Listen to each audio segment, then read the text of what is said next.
I think we're live. I think there's people in the chat already, which is good. So whoever is here already, a big welcome to another episode of the Vintage Collection Show here on YouTube. I have three awesome guests with me this week.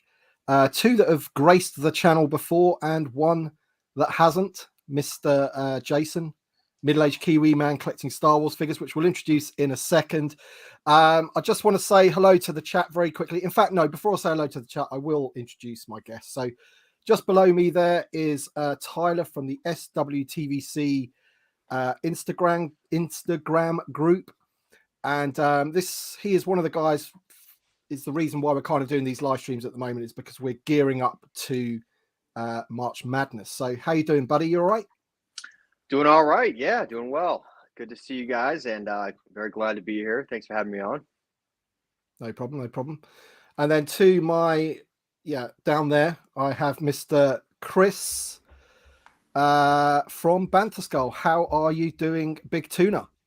I am doing very well. And if you catch me looking over this way during the live stream, there's a playoff football game on. I forgot about it when I decided to do this live stream. So I might have some of my attention going that way as we're talking. That's okay, Big Tuna. Don't you worry. Andy and the Tuna. Andy and the Tuna. Oh, but a tuna and magical. Andy and the Tuna. So just so you know, John Krasinski is from like the kind of the area where I grew up. So. Sorry, mate, I had to get that in. you made John Miko's day. You made his year. Actually, it's only January and his year's made now. I might have to get some more of those in later on. Actually, and in fact, I've already introduced Tyler, so I forgot to run his one. I'm such an amateur. I'll get you later, though, mate. Don't you worry. And this side of me, we have Jason, who has a YouTube channel. And he's on about 850 something subscribers. If you want to subscribe to his YouTube channel, I highly recommend it. He reviews like large vehicles from the vintage collection and other lines and what have you.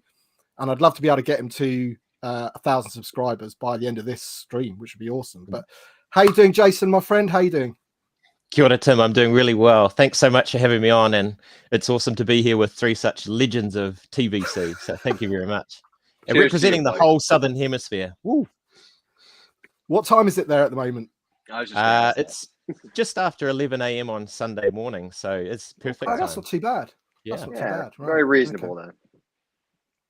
Yeah, you can just chill, whereas I'm falling asleep. Anyway, yes, I just want to say hello to a load of people in the chat. So thank you, three guys, for joining me on this live stream. We'll be going for the usual 2 hours or so. So let's just quickly see who's in the chat. We've got Star Killer, we've got Des T, Bradley Harvey, Connor, Kevin Delaney, Better Ray Bob, Trenton Dodson, Phil the Force, Obi-Wan Kenobi, Toys of the Way, Joel Hordick, Thorsten Harms, Brett on Fett, Star Wars Rue, Bill Polk, Rob Goodmested. I think I've probably just butchered your name, mate. I really do apologize. TVC Macken, Daniel Chart, Mika Goodman, John Lasseter. I can see lots of my channel members and what have you in this list. So thanks for joining us. Smugglers Canyon, Hyperspace Case, Red 5, Dan Tween. It's going to there's only one Kenobi in there. There's going to be so many people, it's going to take me ages to go through. So Hyperspace Case, Saberforce Toys, how you doing, buddy? Larry Hines, Darth Wizzy Wizard. Hines. That's a legend right there. Fractured Fett, Riley Bob, Nick Reddock, Stuart Holt, Rolando, Cameron Brown, and Corey Powell. So there's already 120 people. It's very, very difficult to keep up with the chat, but chat amongst yourselves. So, Chris, first of all, buddy, obviously myself and your good self had the pleasure of going on the Hasbro Q&As, what was it, last week now? Yes. And I just wanted to get your sort of thoughts on it, because you did put a tweet out, didn't you, saying that in your 15 years of doing them, which is a lot longer than I've been doing them, by the way, you felt that you got the most out of it this time. Yeah, previously when Tim, when you and I did our Waldorf and Statler routine on the previous Q&A, where we were the grumpy old men, I felt they were very guarded and, just trying to, corporate speak us. And look, I've been in that position, when I've been client facing. I don't like being client facing myself. I've been client facing before, and I always feel like I'm, getting set up for a trap or something. So I try to say as little as possible. So I understand that people tend to do that, but I thought they were being very guarded the last time. And this time they were very forthcoming. Might not be stuff we wanted to hear, but it wasn't. So a lot of times they give us answers where, when you were hearing it, it's just not like when they say the one that, we were going on about the last time, where they said the reason why we don't have new media is because they focus on OT and TVC. And you quickly do the math in your head and realize that answer makes no sense whatsoever. So this time they were giving us answers, and they did kind of pass the sniff test. I felt they weren't like, just talking to get us, it's kind of like, classic customer support where you're trying to get them off the line as quickly as possible. It didn't feel like it that this time. They were trying to give us, legitimate answers. Might not have been stuff we wanted to hear, but I'm of the position that the community on whole is very reasonable. If you give them, they might not be the answer they like, but if it's something they can understand and, say, okay, I get it, they're reasonable. And I think they gave us reasonable answers to things that, that have been burning questions in the community this time. Again, might not be answers we want to hear, but it was, at least it was something that was palatable this time. Yeah, yeah, I totally agree, man.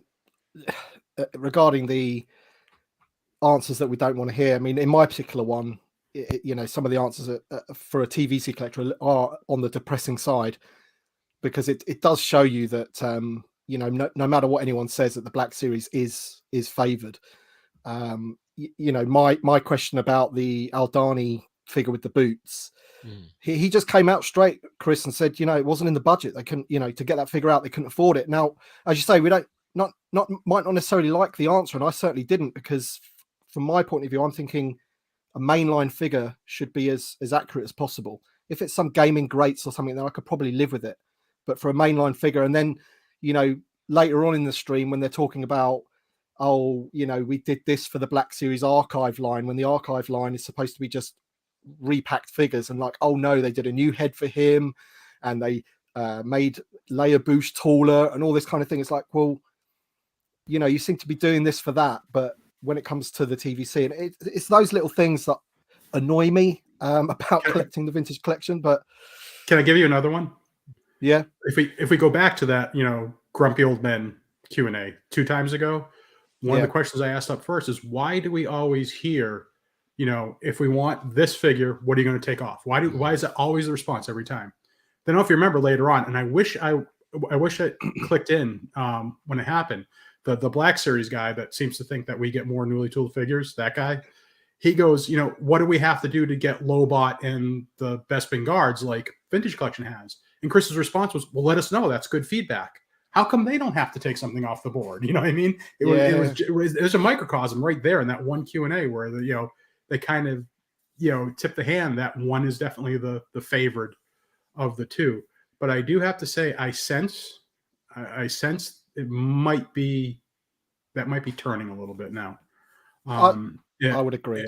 Yeah. And there's one reason. Do you mind if I take a little diversion here really quick? No, you go for it. Just of the 4 of us here, who needs a Vintage Collection Kit Fisto? Loose. So you, Tim, and you, Jason, need one. Tyler, you don't, right? I need a carded one, but I have one loose. Yeah. So right here, of this, 50% of us, we're not on the same page. I don't need one. You don't need one, Tyler. Tim and Jason do. We're split. They desperately need it. It's an important figure. Well, when they released Kit Fisto in the Black Series, 100% of the Black Series customers needed Kit Fisto. It's a much easier line to manage and have engagement when all the ores are growing the same way, as opposed to Vintage Collection. And they were kind of talking about this earlier on. They're running out of those characters. Now they're getting into, the client. I'm trying to think, Queel. Once they get into these characters, you see like the shine's coming off the Black Series a little bit once they get out of that pattern. But I also think we're at an inflection point for the Vintage Collection where those, not Kid Fisto aside, but some of those molds are so old that now we all need some of those main characters updated. So, and that's why I'm a little frustrated lately, is because I don't think they're taking advantage of this. Where we all need a good Mace Windu. The one we have stinks. We all need a good Ki-Adi-Mundi, a Luke, a Leia, and all that stuff. And they need to strike. And if they do that, where the entire community is, or most of the community is behind this stuff, I think we start to get the sales up, and then we can really, get the budget going. If we did that, I think you're absolutely right. But the Black Series is getting to that point, isn't it, where it's going to have to start going a bit more deep cut, and that they might lose, or you might see a lot more peg warmers, from that point of view, because the hardcore sort of passionate fans that that want all the deep cut characters collect R scale. That's how I think of it anyway. Right. But Tyler, go ahead, mate. Can I comment on all that? Yeah. You go for it. Yeah. So there's a lot of good points. Wait. No, you can't. So can I just before you comment on it, Tyler? Sure. Can I just do this?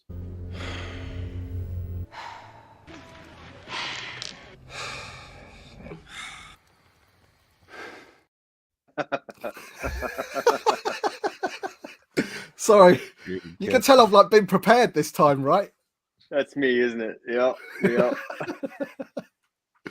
Sorry, Tyler, exasperated. That's what I should have put my name down there in parentheses. The exasperated, but anyway. So I think that the Black Series is sort of quote unquote the main line, right? Because more casuals pick it up. More of like your everyday aisle dabbler, right? Now, I think that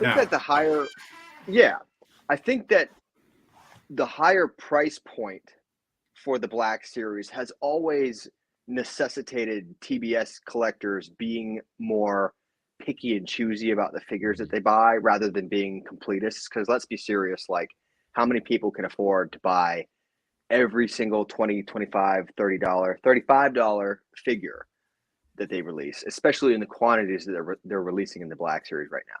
So already they're a little bit more picky and choosy, and these price increases within the past year, the several price increases, I think has made them even more picky and choosy. And so there are certain characters that are released like Quill or like, what was the other one that you mentioned? The Client, Karga. Right? The Client. Grief Karga, yeah. Or Grief Karga. Those figures, based on my admittedly anecdotal evidence that I see in comment sections, TBS collectors, they don't really care about characters like that. They're like, oh my God, who cares? Nobody asked for this, blah, blah, blah, boring, right? And these are characters, this is what drives me nuts, is these are characters that vintage collection fans are like clamoring for, because we have, the Cantina playset and the ITT and the E-Web cannon and the Incinerator Trooper. We have everything to complete the scene. They've made a conscious effort to do everything to complete the scene except give us the freaking Client that we want so badly. And they gave it to the other scale that doesn't even appreciate him. It's so frustrating to me. So, but when you talk about sort of things potentially changing as far as the Black Series, being the main line, if you will, I think that another indicator towards that was when the guy asked about the A-Wing, right? And he said, what are the chances of seeing an A-Wing in the Black Series? And Chris was basically like, not going to happen, right? He didn't say that. He was like, what he said was that vehicles don't tend to do so well in the Black Series. That's kind of, they do well in the vintage collection, but for the Black Series, they're too big, they're too expensive, blah, blah, blah. And that was such a key point in the conversation, because it seems like for so many years now, they've tried to make 6-inch like a second world building scale. And it seems like they're finally admitting it just doesn't work. It's not going to happen because these things keep getting clearance. They keep not doing well. And so when you talk about them, it feels like the Black Series is being sort of boxed in or backed into a corner right now, because there's only certain characters that they care about. And it's only really realistic for them to put out figures because vehicles are too big and too expensive, and they just don't do well. So when you have a line that's boxed into a corner like that, eventually, combined with price increases, I just don't see success on the wall for them. Whereas we're the more affordable scale, and you can get the vehicles and all the other stuff. I don't know. I think it comes back to what Chris was saying before as well about this. The 6-inch has been the line for the casual collectors, and it's those main characters and the troopers and stuff like that. And as they start to get into those deeper cut characters, nobody wants them.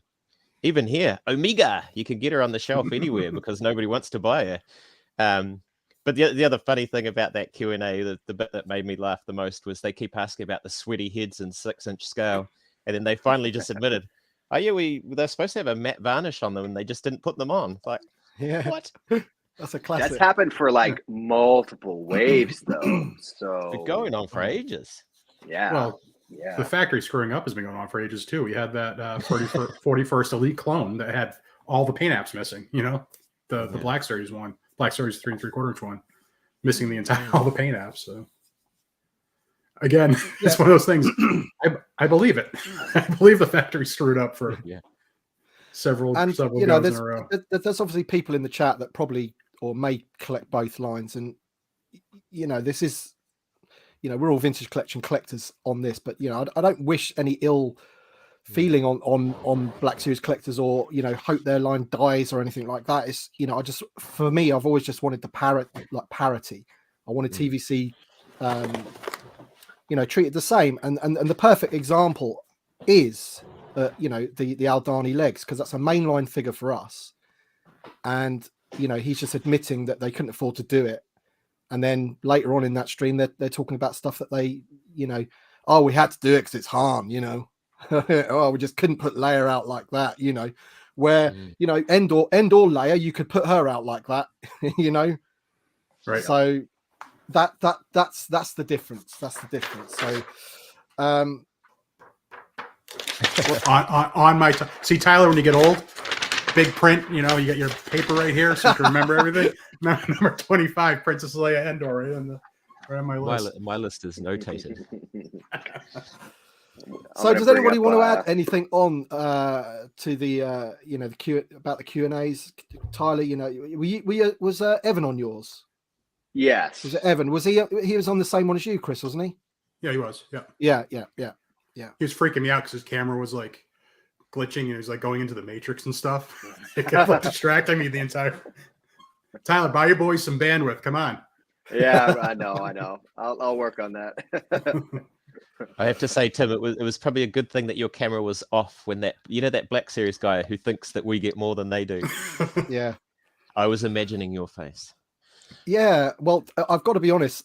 I honestly did not think or did not know that my camera was off. It was like you on the other occasion, Chris, because it's I think they used to do it on Zoom and now they do it on Teams.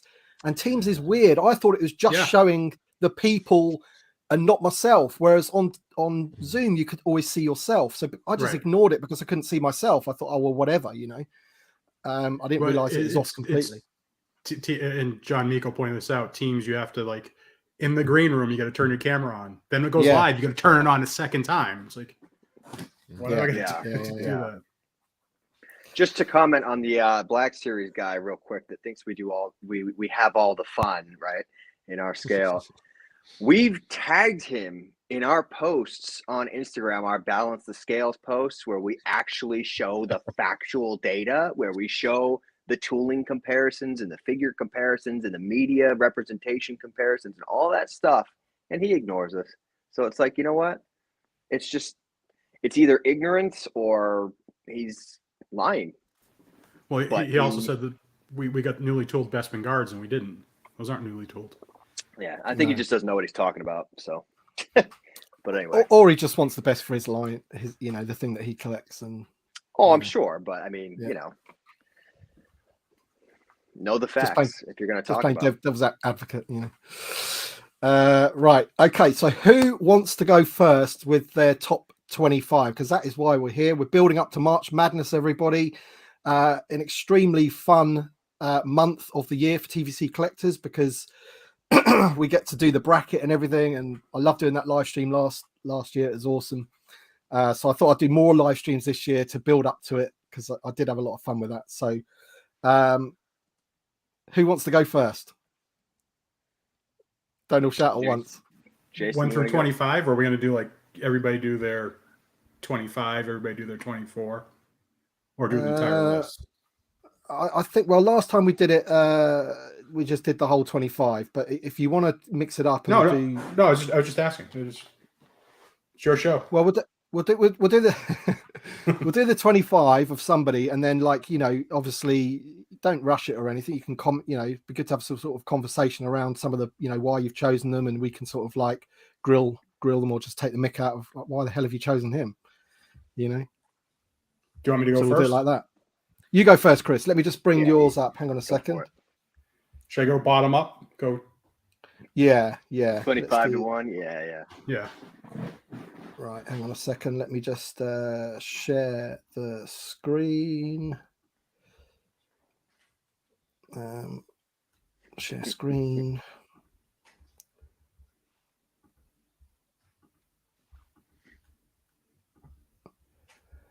Can we see that? Oh, wow. Oh, Evan Who made did that that? for you, Chris. Oh, what a sweetie. Whoa! So, Whoa! What is that? I What do just not know. happened? Hang on a second.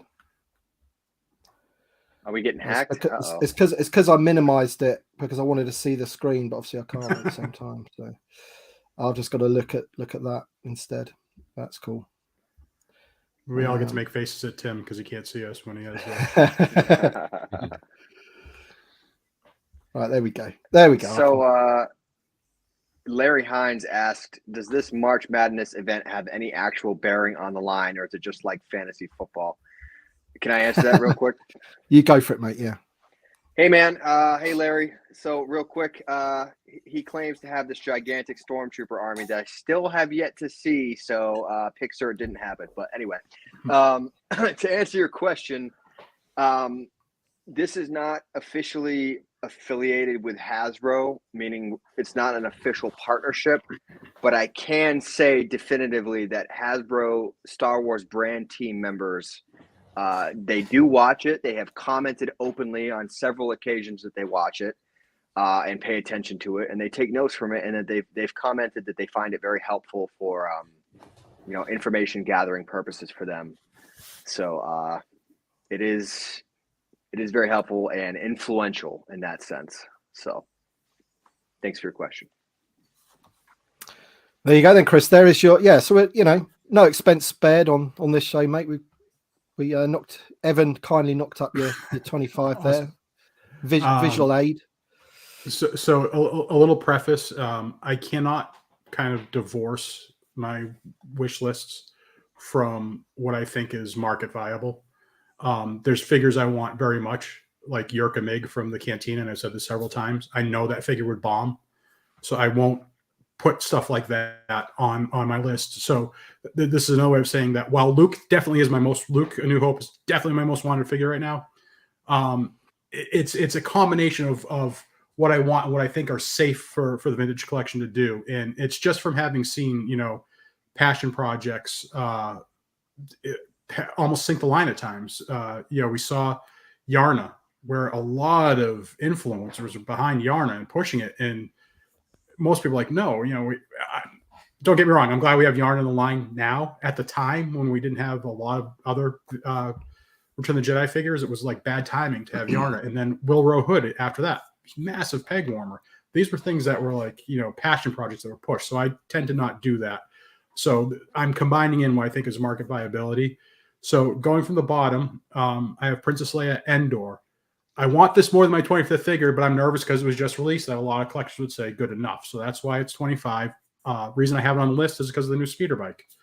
We need one that can interact well with the speeder bike. Yeah. Han Hoth, my next one, and that really gets to, you know, I don't know if it can be seen over my shoulder or not, you know, on the Tauntaun there. The one that came with the Luke Rescue set, you know, does have the ball jointed hips. But it's just an awful, it's like a royal blue cheesy fabric coat. It's terrible. So that's why that's on there. So is that the new speeder bike or the? It's not. It's the old Yeah. one. I don't have the Yeah. new one yet, but Yeah. she's with Luke and Leia on it. It's not It bad, works. It works. Yeah. but This is a family show. Get that off of here. What are they doing? Oh, by the way, I hope you have us on a 10-second delay, Tim, because I think Tyler was about to drop an F-bomb a little while ago. I mentioned that to you. He's worse than John. Family show, Tyler. So, Unless it's like an hour and a half in or something, and then I think it's okay. because the Hasbro rep, they won't listen that long, right? The Hasbro reps. Well, I think it's more YouTube, I think, but yeah. Mm. I don't know the whole rules around it. Anyway, sorry to interrupt, Chris. So I'm going to do 22 and 23 together, Savage Oppress and Pre-Vizsla. That's just because we've got so much to complete that arc, the Darth Maul arc on Mandalore, that they would be great to go with the figures that we have. So that's why I have those there. EV99 at 21. I've wanted an updated EV99 for so long. I can't even stand it. I can't believe we don't have that, and especially now that EV series droids. I don't know if it's actually her female programming. I don't know if it's actually her in the show. I think they said. Well, I think either Favreau or Filoni came out and said that it actually was EV99 in one of the Mandalorian episodes. But I've wanted that figure forever. The one we got in Power of the Force 2 back in '97, I think. I think it was part of it. Like the torso, to me, it looks identical to the vintage one. So I don't think we've really even had a completely ground up, newly tooled EV99 in the modern line period. The arms and legs look new, but if you look at that torso, it looks to me like they just recast the vintage one on that. Then, of course, we come to 88. Kind of, you notice some of these kind of go in pairs. Yeah, that's similar to my list. I did that as well. 88. And of course, we have to have a figure of Matt Berry now. It's an imperative. We have to have that now that he's been the voice of 88. We definitely need that in the line. And of course, it does go with EV99 in the little torture dungeon there. The next three, again, kind of go together just to complete that Mike Ito scene. I was never a huge fan of the Galactic Marine that we got in the 30th anniversary line. Hard to pose with the weapon, and actually had trouble standing it. 18 Ki-Adi-Mundi, and the reason why I have the Galactic Marine ahead of Ki-Adi-Mundi, even though Ki-Adi-Mundi is the kind of the bigger draw there, is one, it's an army builder. Two, you have publishing repaints that you can do like that. So you have that legitimate exclusive publishing repaints you could do with the Galactic Marine. Can I pause you right here? Yeah, sorry, go on. And I want to say something as well about the Galactic Marine. You go ahead then. Chris, you're going too fast. I want to comment on some of these. So number 16 I have is sorry. So number 19 Commander Bakara and number 23 Pre-Vizsla. I agree with all of your list, but I know what you're going to say. I wanted to comment on those two in particular. So Pre-Vizsla did very well on March Madness last year. Very, very well. He was kind of an overperformer and did shockingly well. He was actually the guy who bested Count Dooku out of the tournament, and Count Dooku went in as seeded for number 1. So that was kind of a shocking heartbreak in some ways. But those two, so I know why you put Bakara, right? Because we already have Commander Cody and Commander Gree in the vintage collection. So obviously you want to get, Bly and Bakara and probably Neo as well, right? All the major commanders. Okay, I don't give a flip about being in vintage collection. I'm not one of those guys. I don't need everything on a vintage collection card. I don't care. I care first and foremost about the figure, and the figure we have from that battle pack. I can't remember the name of the battle pack. Just isn't good enough. That's why I want Bakara up. I just want it updated. So go ahead. Sure. Sorry. Well, okay. So, all right. So I'll just throw that point out the window. For me, since we already have 2 out of the sort of 5-ish clone commanders from the Order 66 sequence, right? I would like to see the rest of them. But those 2 in particular, Pre-Vizsla and Commander Bakara, with the new Phase 2 mold coming, in light of that, most of the tooling for both of those figures already And exists. that's what I knew you were going to say. Yes, it's It was Django supposed to Fett be- all over That's again. That's This why another they're not week. on my list. So Bakar was on my list last year, and so was Bly, right? I took them off my list this year, not because I don't want them, but because the tooling is already there for the most part. Yeah. So, but I get you, Chris. I realized that after I submitted this, it's too late. That Yeah, in fact, same with Django. Yeah, And- and Chris, just about the Galactic Marine. I just wanted to say, for me, the Galactic Marine that we've got is one of those figures that just looks insanely cool, but is completely useless in terms of like the way you can. You're completely right that he's very sort of clumpy, isn't he? And Yep. awkward, basically. And that camera, I think it's made out of steel. It's so rigid you can't even move him or anything. But it just so. looks so bad, such a cool figure. Even And like the paintwork on him's great. Like he's got sort of weathering on him and stuff. 100%. They've done a nice job on it, but yeah, in terms of articulation, he's horrendous.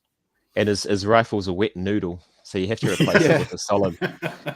The other thing, I agree with you guys completely on the Galactic Marine. It looks great, but articulation-wise, it's just so inferior. But the other episode 3 clone trooper, which desperately needs updating, and I know it's on Tyler's list. I listened to your podcast, but it's the 41st Elite, the Kashyyyk trooper. It's so undersized, and again, it suffers from the lack of articulation, and it just kind of hangs there as well. It's got that like really weak ab crunch. Yep. Yeah. Galactic Marine's on my list as well. And when I so put it too. on my list, I didn't even think of the whole publishing thing where you could do, was it Commander Keller's Galactic Marines that are white? That's a brilliant point, because that's a repaint potential right there. So good point. I didn't even think of that. And didn't they do one for Mace Windu too? I don't know if that's canonized at did. all, but they did one for Mace Windu. You're right. Then the thing that really burns my britches, I'm trying to use family-friendly phrases here about Kiadi Mundi that I've said 100 times, is swivel elbows. We even have a ball-jointed elbow version of that figure. I can't believe for a Jedi Master, a council member that spans the entire trilogy, the best figure we have has swivel elbows. And he can't sit down in a seat either because he's got a plastic piece behind his butt, doesn't he? The Revenge of the Sith one does. I don't have it handy. I haven't put out my. I have. Oh no, he does have a soft goods. I'm sorry. Yeah. Kiadi Mundi and Galactic Marine are 15 and 16 on my. I'm not going to show my list today because we did it a couple of weeks ago, but yeah, that's where I've got those two. I'm in agreement with them, definitely. So then, again, this is a figure I want a lot, but it would have to be done carefully. 16 is Shasa. I hope I'm pronouncing that right. Shasa Teal. And if you don't know who she is, she's on she was actually taken out of the vintage Kenner Luke card, but she's the alien almost directly behind Luke in that famous scene. But she was kind of airbrushed out of the Kenner card and did they do it on VC 175? Did they take her out or is she on there? I can't remember. She's in it. I'm pretty yeah, sure. she's in. They left her back in. But she was airbrushed out of the Kenner card. But kind of for kind of an iconic scene, it's a prominent figure. And I think we were all teased when they did the Ishi Tib head in the barge. We thought she was coming. That there was kind of pre-tooling that piece, but apparently not. We know we're drawing close on going up to 15 now. We know we're drawing close on the prisoner skiff, but the second skiff is woefully underrepresented. So that's why we have, to me, Yachts Orin is one of the more prominent ones on there. So that's number 15. And then Barada as well. And same point could probably be said about Barada. We probably could get by with Cathaba parts on that. But the reason I have Barada ahead of Yachts Orin on this is I think he's a little bit more recognizable. If for no other reason, he was on the Cathaba card. So, people have that's right, Tim, right? The Power of the Force one, the 85 one, wasn't Barada on the card and Cathaba was the figure. Yeah. And number 13 mentioned in the Blue Milk book, that vintage collection Blue Milk book, where they tooled up Cathaba with Barada in mind. So 10, 12 years ago, they thought of it. And I have to be a little honest. I know I'm in the minority on this. Sometimes I get a little more irritated when we have a Power of the Force 2 figure than if we didn't have the figure at all. Just because, for some reason, to my eyes and to my OCD, the missing figure is a little easier for me to tolerate than these clunky, out of scale, crude Power of the Force 2 figures. So I hate that we have a Power of the Force. Yeah, and it's just like there's no folds, sculpted into the fabric, so they look like they're all wrestlers wearing spandex, and it's just a silly, ridiculous line. Number 13's there, so Tim doesn't yell at me. We'll move along. Get him in the bracket. Come on. Hey, you know what? I'm sorry, I didn't do favors for anybody on my list. Chris wants him as well. I do. So one thing about me. Randy. By the way, Randy early on said he hopes the Gonk Droid beer fridge makes an appearance tonight. He said that earlier in the. But Yachts Orin is Randy's number one. So I've said this many times, and I'm not trying to pick on you, Tyler, but it's just something that I don't think you would. You probably have an appreciation for other things. But the figures that almost have excited me the most in the modern vintage collection are the ones that I couldn't understand why they didn't make them when I was a kid. And Garindan's one of the, he was so on screen, so present, especially back before we, you could even rent them or pause them, and see what you're looking for. It was a guy that you didn't have to pause to find or anything like that. He was right there on screen. I could not figure out why we didn't have Garindan as a kid. So that one. And Lucasfilm know he's cool because they keep using him in new media, like the species, It is. It's the it's definitely the one of the more sci-fi looking things with the goggles and everything. And I'm gonna contradict myself a little bit when I said I don't give a flip about getting Bakara on a vintage collection card or anything like that. I can picture the Garindan card in my head.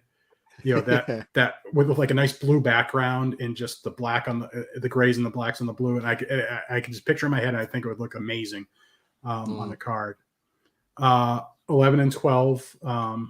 Okay, so 12 is Tame Dren Garen. That's the guy that shoots Luke in the hand. We've got the Barge. We got to get him at some point.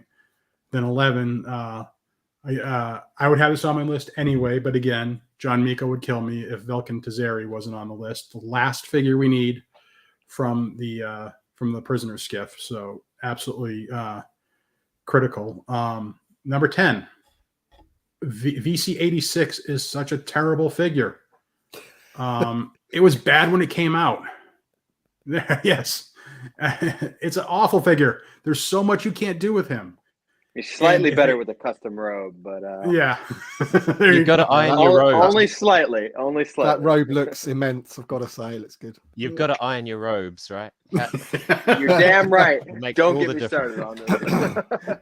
I bet you Tyler polishes the boots of the figures too. He gets a little Kiwi wax out, shines them off.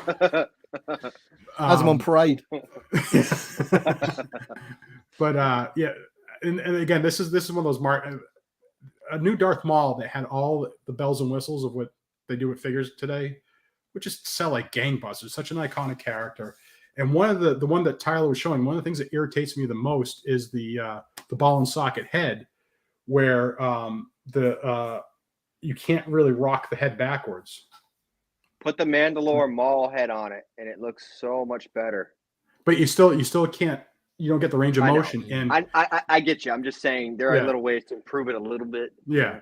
But and so to me, like the iconic Maul poses when he kind of gets in a crouch and he's looking up, like at Kenobi, and you can't do it with that figure at all. Plus, if you had the barbell hips, the thigh swivel, the rocker angles, oh my god, that would be like a posing dream. That figure. Yes. I don't know why they had his head like hunched forward. It's such a strange way to tool up the figure, but whatever. I guess to make him look more like aggressive or something. I don't know. But that's not what he did. That's not how he fought. He kind of fought in a crouch and was more looking up than looking. The only time he looked down was when Kenobi was in the shaft there. 9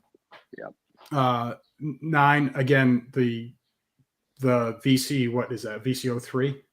I hated that figure from day one because it looks like Luke's wearing a diaper.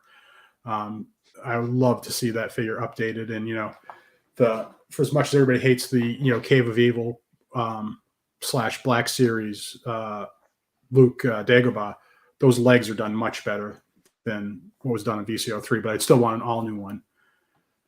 Should I take a break, or am I going to comment? Am I going too fast still? No. Okay. Luke isn't on Luke.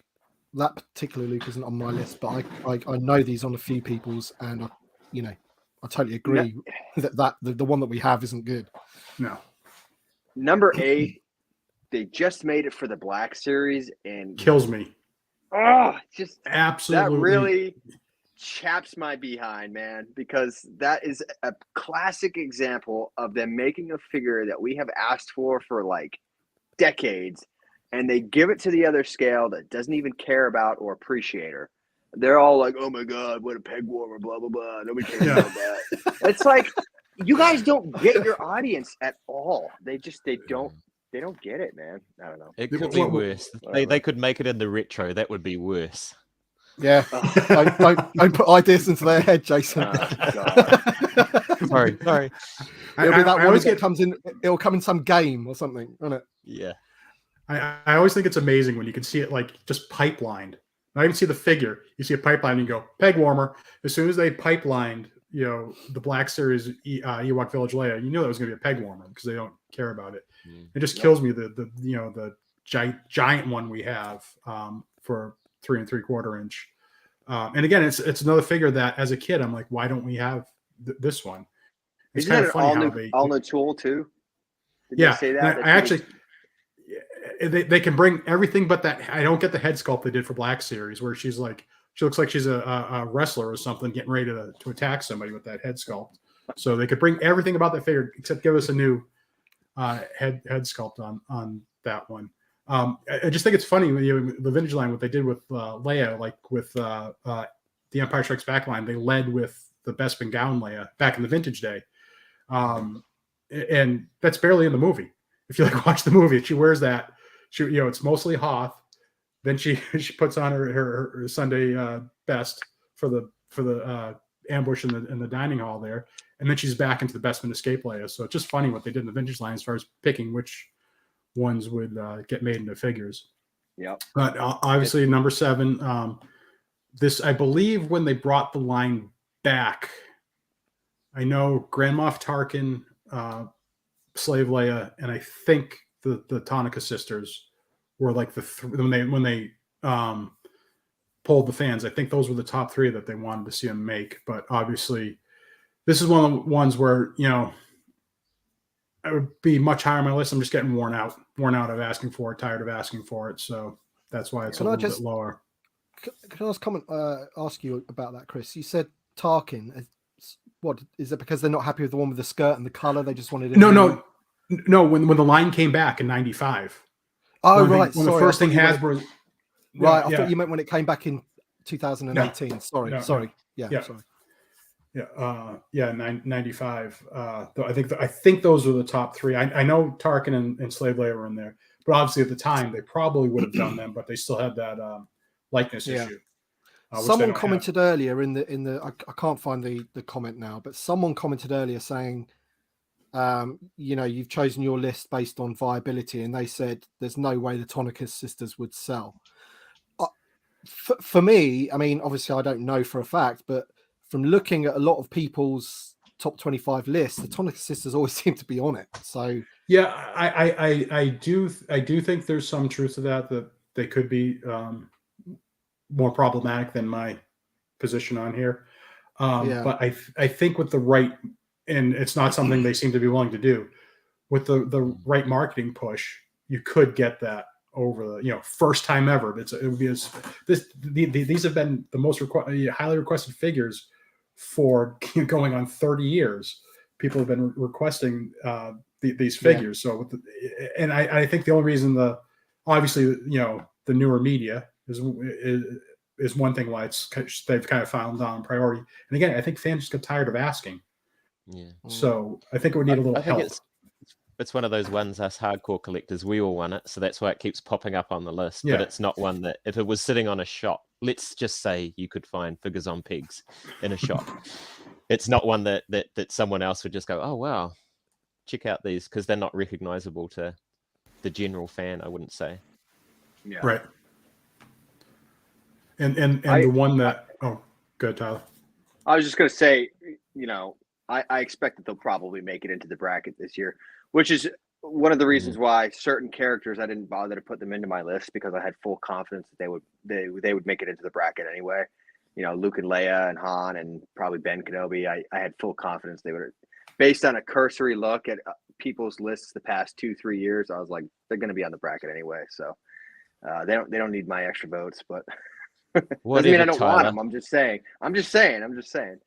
I've seen your list. You didn't put them on because they're not evil enough, I think. Tim, can you bring up Wheels of Chaotic Doom's comment there? Yep. So our mutual friend Victoria would be much better to speak to this, but I think that's wrong. I think the one that passed away did sign her likeness originally. It was Angela Staines who did not. But she is now willing to. She's still alive, and she is willing to sign her likeness over. Yeah. But Victoria would be a much better expert on that particular subject. Yeah, Victoria did a great podcast with that actress, talking to her about Yes. all that stuff. And, yeah. Yep. One of the things that just breaks my heart when you hear her say like she just wants to see her figure made before she passes away. Yeah. That's like another reason to put it on my list. Just Yeah. that breaks my heart to hear somebody say that. Number 6 is obviously the episode 5 Boba Fett, and the same thing. I know Tyler, yes, could leverage tooling, but I really, really, really want that figure. Unfortunately, we now know it's probably going to would have to be a deluxe figure, but and again, it's another one, and hopefully Volker isn't listening because he gives me grief every time I say this. I never liked the Evolutions one ever from day one.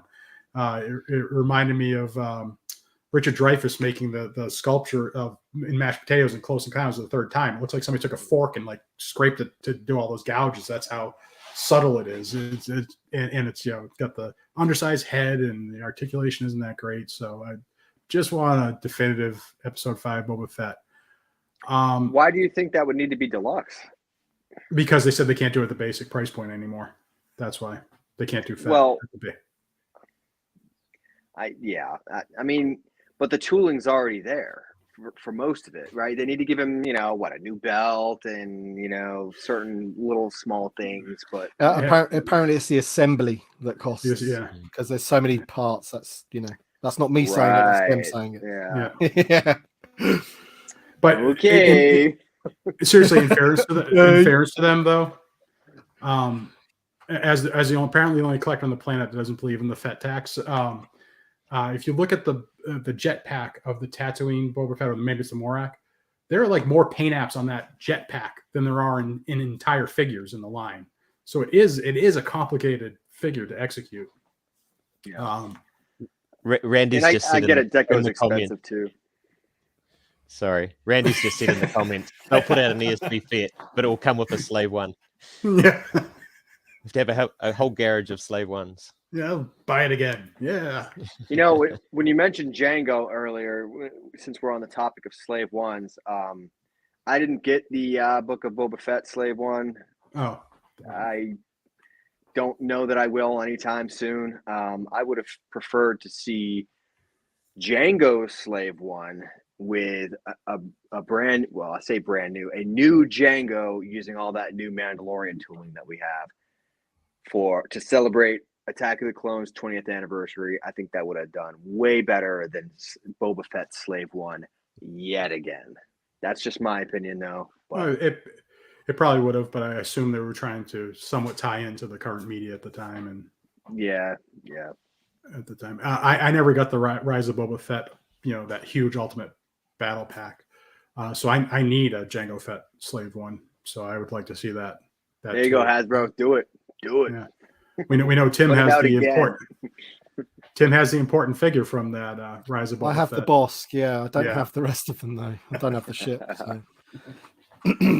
It's cool to have them both side by side on my shelf. I like it. But. Did you have that Rise of Boba Fett Slave One? Yeah, I do. Oh, I do cool. have it. Cool. But I wouldn't say no to a new one with, the sort of modern TVC deco to make it look, nice and movie accurate, I guess you could say. But It's kind of funny when you say that. I was watching Jason's video on the V-Wing that he did, and you look at the paint apps on that. It looks like somebody took like an air gun and like put dots down it. That's their back then. That was a simulation of battle damage and wear. Now it's so much more better and more subtly executed. Yeah, It's Jackson Pollock weathering. Take a paintbrush and just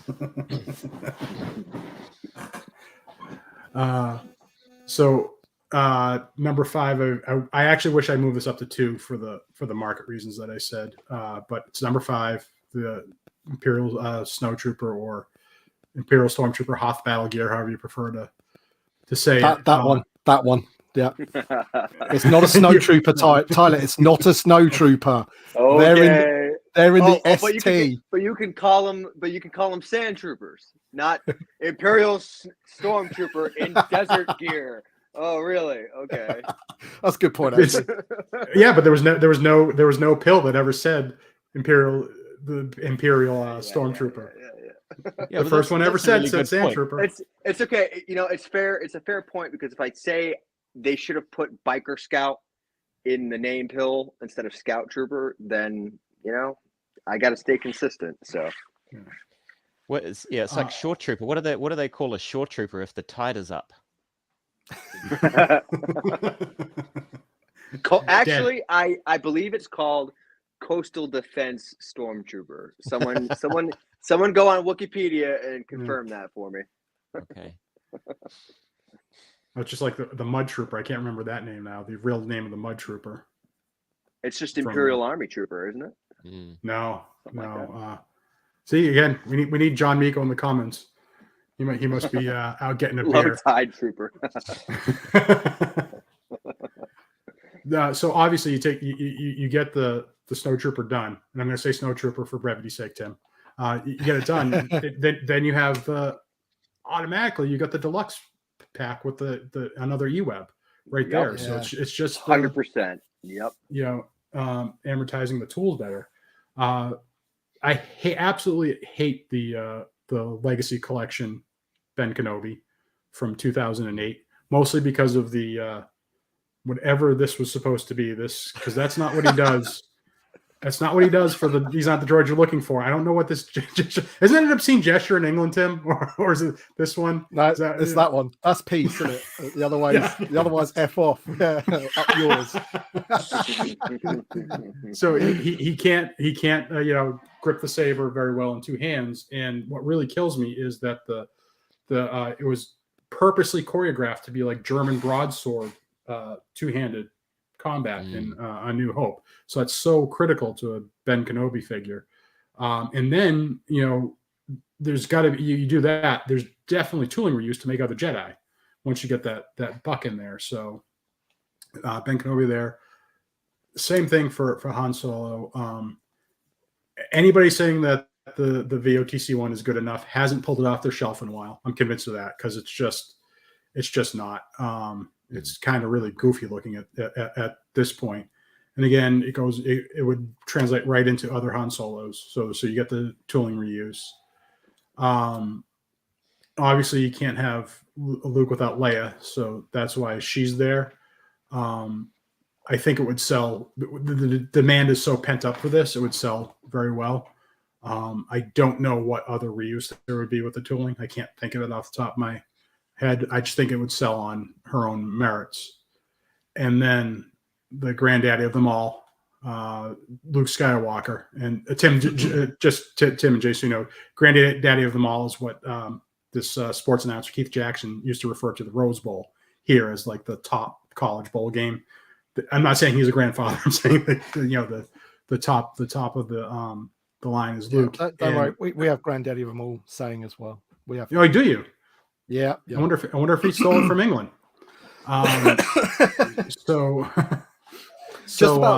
Just a question about Luke, if you wouldn't mind, Chris, because I get this question a lot. How do you want them to tackle that? Do you want soft goods or do you want sculpted tunic? Both. And I know this will be a little controversial. I would want. Sorry if you can hear my dog. He's down here with me. He's mad. Chewy's not on my list. So I'd want the sculpted on the top and then soft goods, but certainly executed a lot better than they did with Tarkin. To do a lot better than that because he has to sit. He has to sit in the land speeder. He has to sit in the cantina. So that's critical. If they could figure out a different way to get the figure to sit with, kind of that malleable plastic they've been using, okay. But I'd still prefer that functionality come a little bit ahead of form in that case with Luke. So kind of do the hybrid approach. And then again, noodle plastic. Yeah. And then again, I'm convinced this would sell very well on its own merit. Then again, you go right to the deluxe. So you do the single card, kind of the 12 back, you do the single card with it, release that, and then you go right to the deluxe. You put the floppy hat, you put the poncho, you put the T16 toy in there, you put the long rifle, you put the binoculars, you just load it out with all the accessories. Yeah. And you got even depending how they did the belts, if you did Swapple, you could do the Stormtrooper belt and just have that deluxe pack that does all the other Lukes from the movie except for the X-Wing right there. Oh, and the Stormtrooper disguise. But you basically have one Luke to rule them all at that with the deluxe. You could have another deluxe pack which has Luke and Aunt Beru and Uncle Owen when he returns to the farm shed. Yeah. I was going to say, yeah, they'd be able to sort of knock up some skeletons from somewhere, but I don't know if they'll give you two newly tooled Aunt Beru's and Uncle Owens, but maybe the one that came with a Man back in Power of the Jedi. Yeah, that one. Yeah. Good list. I just want to see what's sort of. So I've got Garen, Dan, Luke, Han, Princess Leia, Ben. So you as you said, you've new media. Even Rogue One is out. There's no Rogue Ones on there, right? I don't just because, but I'd be fine with Rogue One. I mean, we need Baze, we need Baze, Bodhi, Krennic. I'm just looking down. No Hammerhead. Yeah. Good list. Right. So, who's up next? Who wants to go next? Or shall I just nominate someone that's going to go next? Jason, you can go next. Cool. Thank you. Let me just stop sharing this list. I see Evan just jumped in the comments, so thanks, Evan, for putting together the graphics. Yeah, awesome. Appreciate that, Evan. Yeah. Thank you, Evan. Okay. A quick shout out to Torsten because I promised I would. Okay. Jason, before you start, you need to make a collecting specific Instagram page, my man. I know. Can I just, before Jason starts, because Randy checked me on this, I forgot another Luke that was in. There we go, in A New Hope. Forgot that one, the ceremonial Luke, which is strangely has become one of my favorite. Even though it's not a great figure, I just love that we have this again because we never got it back in the original line. So I love that we have that figure. I mean, the articulation's not that great, but I think the head sculpt's pretty good. But some people disagree with me on that, so I don't know. Whatever. I do like the head sculpt, and it's one of those figures where I to me this is a dicey proposition, but doesn't need the articulation unless you want to create the scenes from the Faithful Wookiee. It doesn't really need the articulation that a Jedi Luke would need. See, this is where we disagree, though, and I won't go off on a tangent, but the Black Series doesn't have to settle for less when it comes to articulation. So. Anyway, I'll leave it at that. Well, it's about...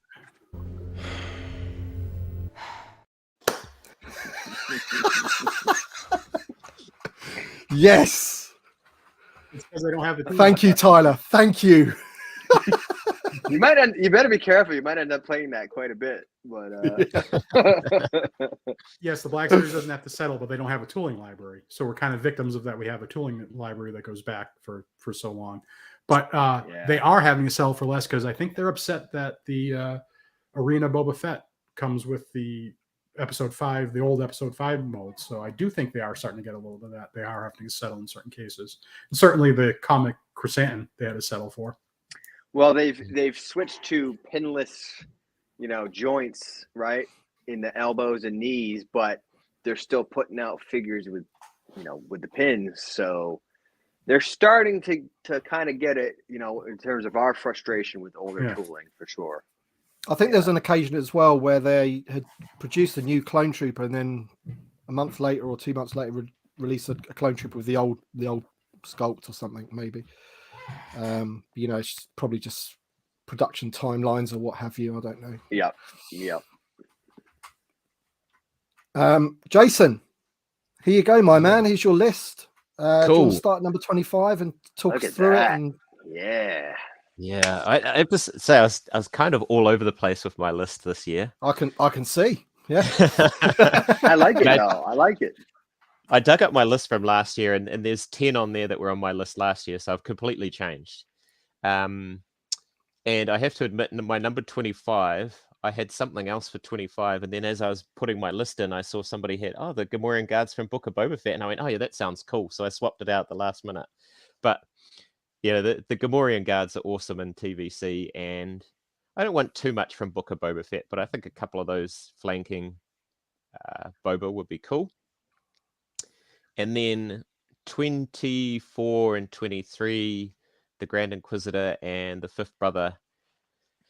I got to say, those are rage picks because they ended up in retro. We got like 10 Obi-Wan Kenobi figures in retro and like 3 for us at the start. We've got 6 now. But those were just like, come on, man. You've got them in the retro. We've got to have them in that in TVC. That stung. Yeah. Yep. No, Those are I tell both you, on my between- list as well. still what stung was them getting all announced at once for Black Series. That hurt more Yeah. for me than retro because Yeah. of how much more tooling intensive it is for Black Series. And again, them having to say from the ground up newly tooled so often, they had to change the phrase up. They said it so often that, no, I'm not bitter about that. Yes, I keep bringing it up every live stream. Yeah. Look, I'm not one of those bitter. guys. I'll come out and say it. I'm not one of those guys that say, sack the whole Star Wars team, they're useless. I think they do a great job, particularly Emily and the sculptors and stuff like that. But I can't help thinking there's a slight conflict of interest when the head of that Star Wars team is the guy that does the retro. Anyway. Right. Yeah, he just, let's be frank about it. Chris, what's his surname? Chris Banthaskull? Rife. Yeah. Rife, yeah. He's not shy about it.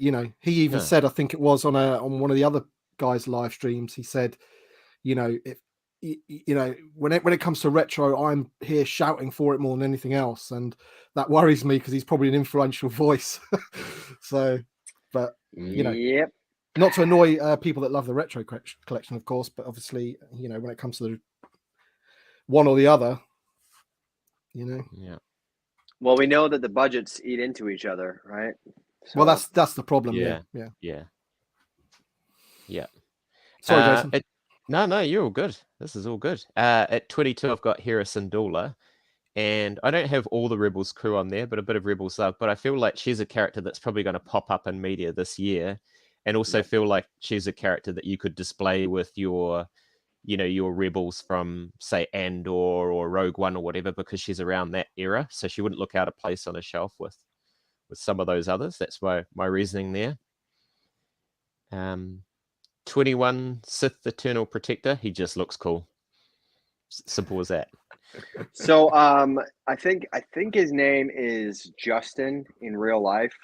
It's one of the admins for Yak Face, and his like Instagram name is like Rilo Enkoff or something like that. I'd have to look it up. Yeah. Or Rycroft Enlo or something like that. Sorry, I'm probably messing it up. But anyway, he recently uploaded a picture of a couple of custom Sovereign Protectors, and they look awesome. He did a great job. We're often struggling to find content for the sequel trilogy because we do different events throughout the weeks and the months, and we try to get a little bit of everything in, right? and I'm definitely saving that one for when we do the Rise of Skywalker again. We'll gotta feature that one. So Nice. I like them Yeah, though. that's- Cool characters. Yeah. Yeah. At 20, I've got Morgan Elspeth.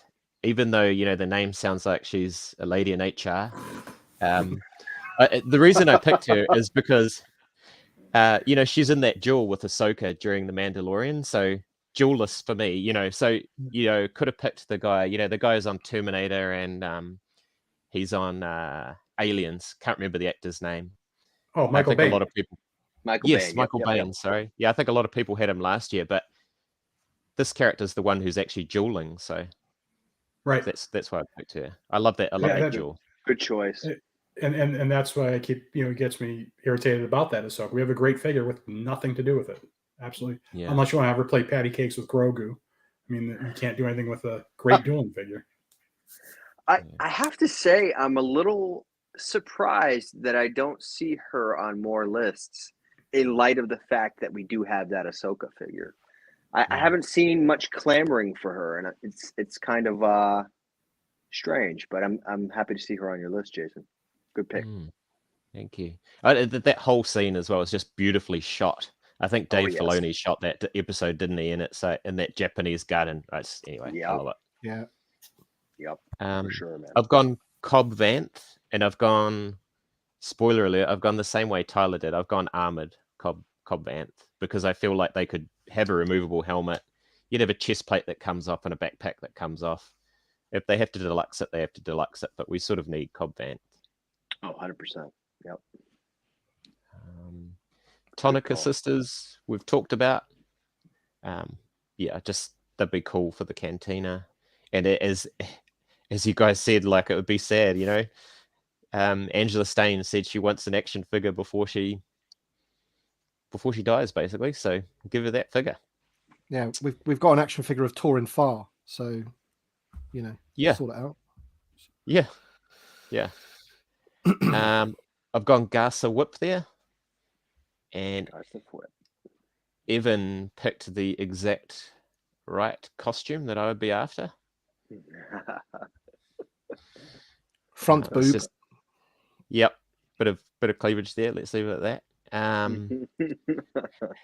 I had a couple of Jedi ones. So obviously I've gone Velkin Tazeri. I really want to finish that prisoner skiff as well, and it's such a glaring omission. I'm fingers crossed. I'm hoping we get it this year. With they're really hyping up the 40th anniversary Return of the Jedi, and then the other Return of the Jedi character I've got there is Fozek, and the reason I've got him is when you watch that whole Jabba's palace scene from start to beginning, he's so prominent.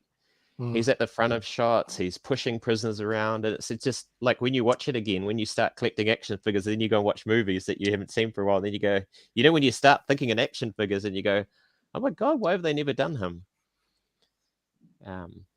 So yeah, I'd really like a Fozek. Just ask John Nico to make you one.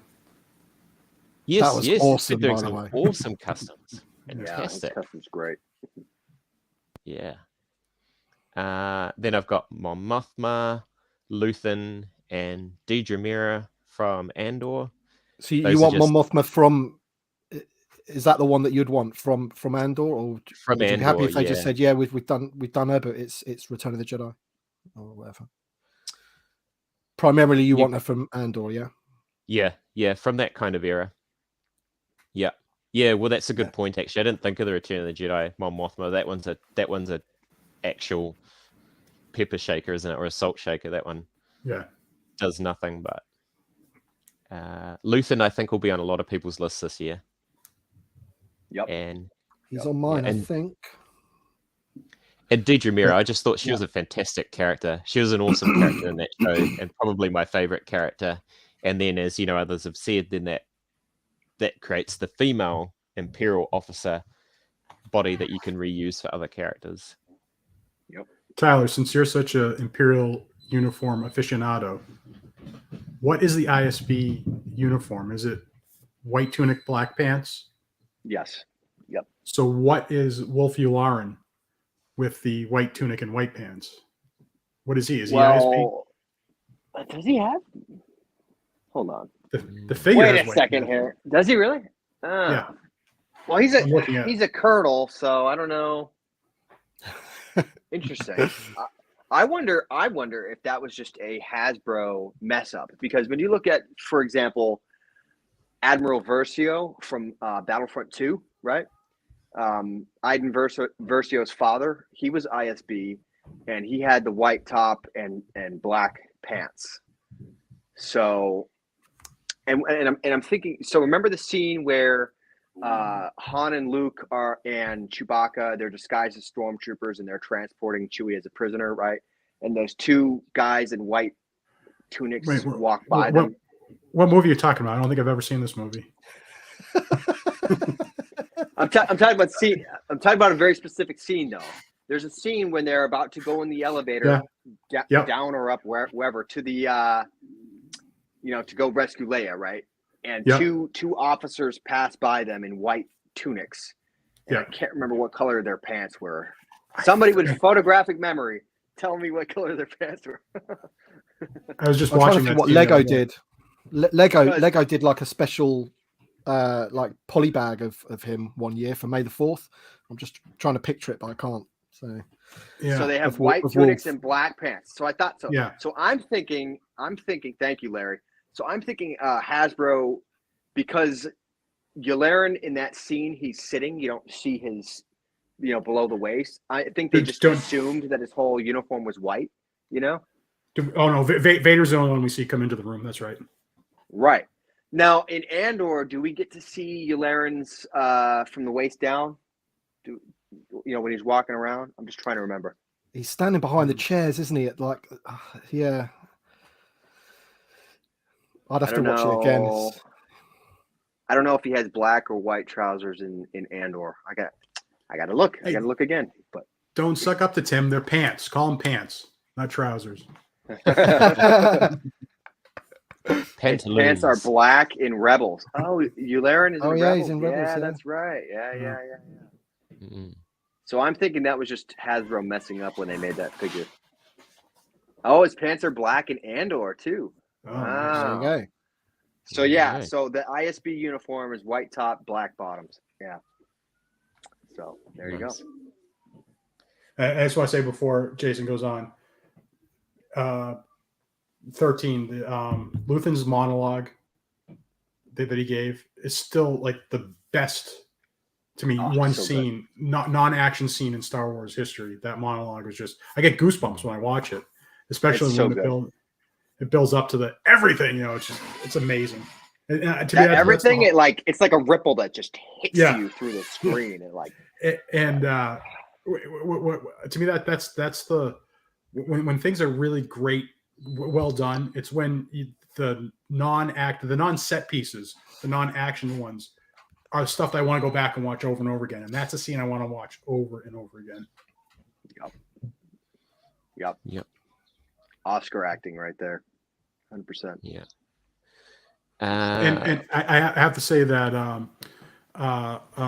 the scene with Saw too, that was really good too. He just didn't have as much of a prominent role, but that Forrest Whitaker's acting in that scene was incredible too. Yeah, Andor was incredible, man. Oh, so good. So good. And I don't care if they ever make a single toy from it. No, you don't. No, I don't. Yeah, no. And it's not the most toyetic, is it? Like, that Bel Sartha figure. I think you've got that, Tim, and you've reviewed that, and it's just like a chick in a leather jacket with an AK-47. Yeah, if you handed it to somebody that wasn't aware of the Andor show, they might struggle to tell you which franchise it is from. Could be G.I. Joe. It's very bland, I guess, or some chick fighting in Ukraine right now. Yeah. All right. My next four, I'll just go in a group because we've sort of covered them before. So the big hitters from A New Hope: Han Solo, Luke Skywalker, Princess Leia, Ben Kenobi. So we talked about them. I had a look at my list from last year. They were my top four last year in a slightly different order. So for some reason or another, they've moved down, but still really, really important. And I'm with Chris on this. Like, I'm convinced that a definitive Luke Skywalker, because he's in so many scenes from A New Hope, right? So if you set up to scenes like I do, you need 3 or 4 of them at least, because he's outside at the droid sale, he's in the cantina, or he's in the Death Star with that different belt, but he's basically everywhere. So yeah, I'll buy a few of those. And yeah, obviously that Princess Leia has never ever been done right. Yeah. And if they do that, I hope they do the hood up with a swappable head. Yeah. Just because a soft goods one's never going to hang over the earmuffs there. Not unless you iron it like Tyler and super glue it to her head. Yeah. Don't forget to trim the excess as well before you glue it. Yeah, I've watched your tutorial. It's fantastic. Yeah, it's good. Thank you very much. 6 or 7. Only one Somehow Kenobi just roasted Palpatine me in the returned. Somehow Palpatine returned. Sorry, but I don't know where that came from. That might be one of the most memeable comments from or lines from the whole sequel trilogy. Somehow Palpatine returned. Tim, do you watch Screen Crush? Ryan Airy do his like Easter eggs. Yeah. He sneaks that in every single. So it's perfect. Sorry, Jason.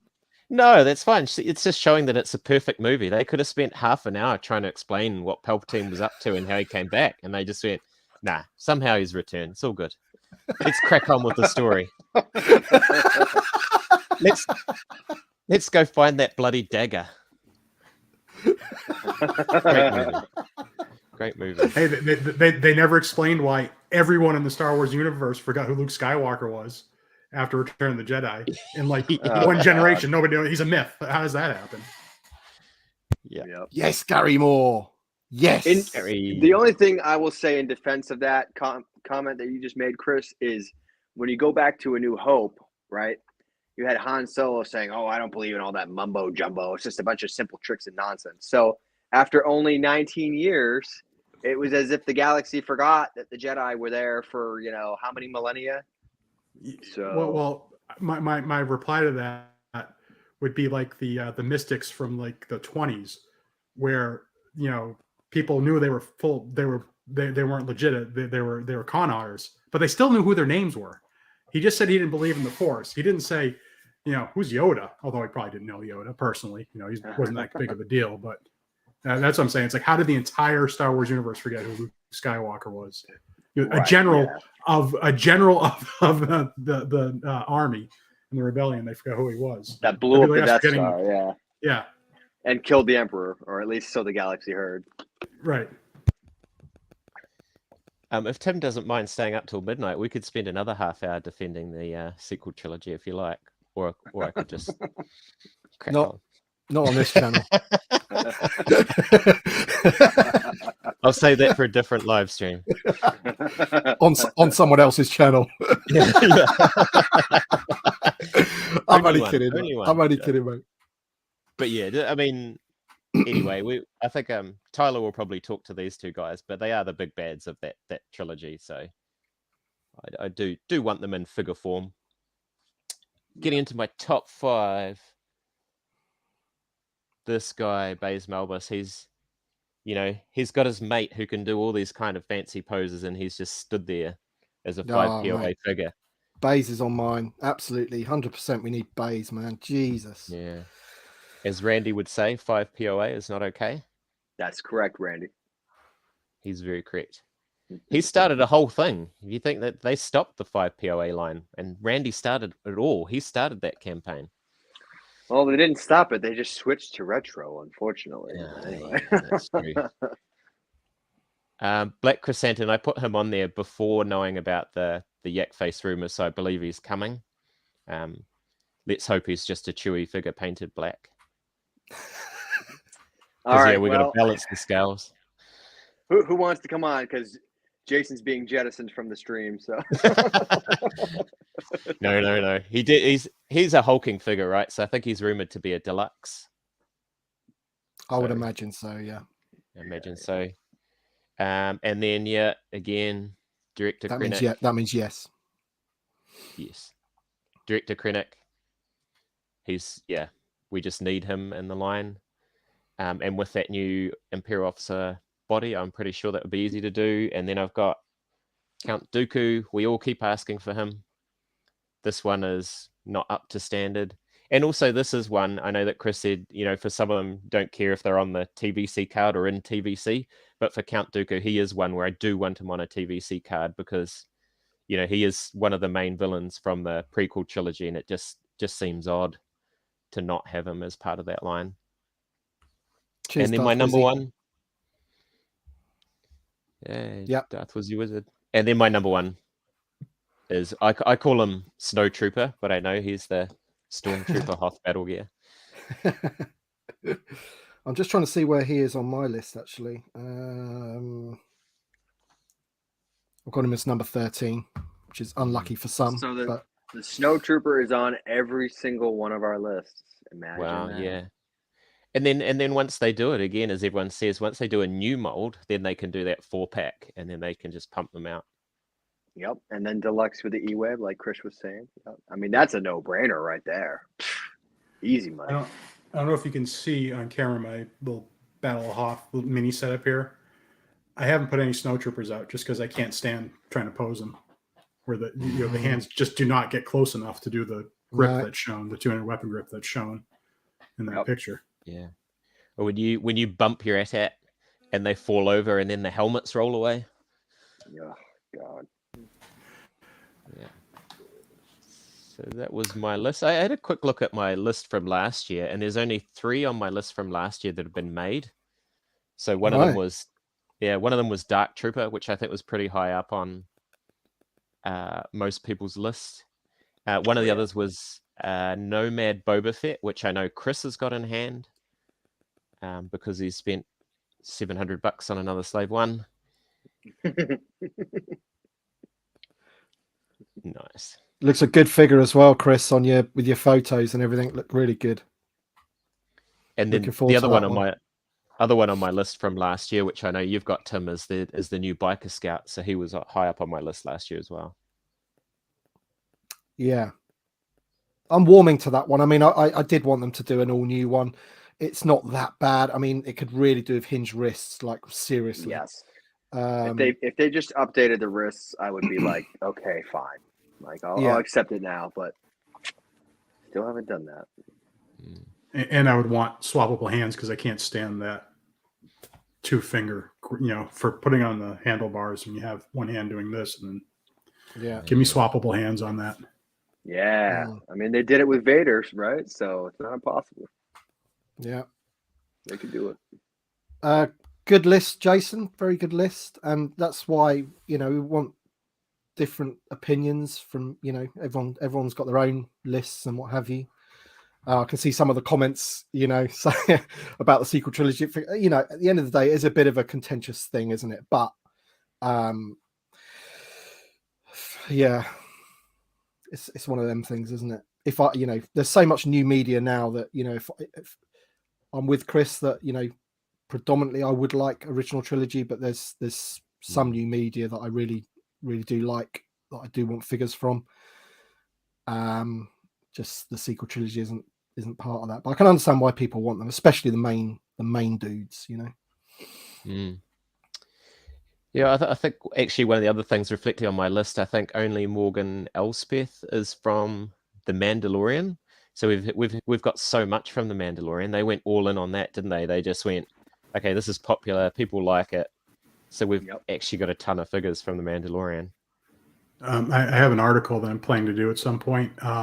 I believe we have as many figures from The Mandalorian now that we did for The Empire Strikes Back in the vintage line. So they've gone all. I think it's equal in the number of figures now. That's pretty wild. Yeah, and there'll be more to come, won't there? With the 3rd season and probably a 4th season and what have you. Hopefully, we won't get another Grief. What's his name? Grief Karga, isn't it? Yeah. God, with his upgraded outfit. Well, soon he's gonna be in a solid gold suit. Yeah. We need the season 1 Grief, man. Yeah, we do. Yeah. God. Yeah.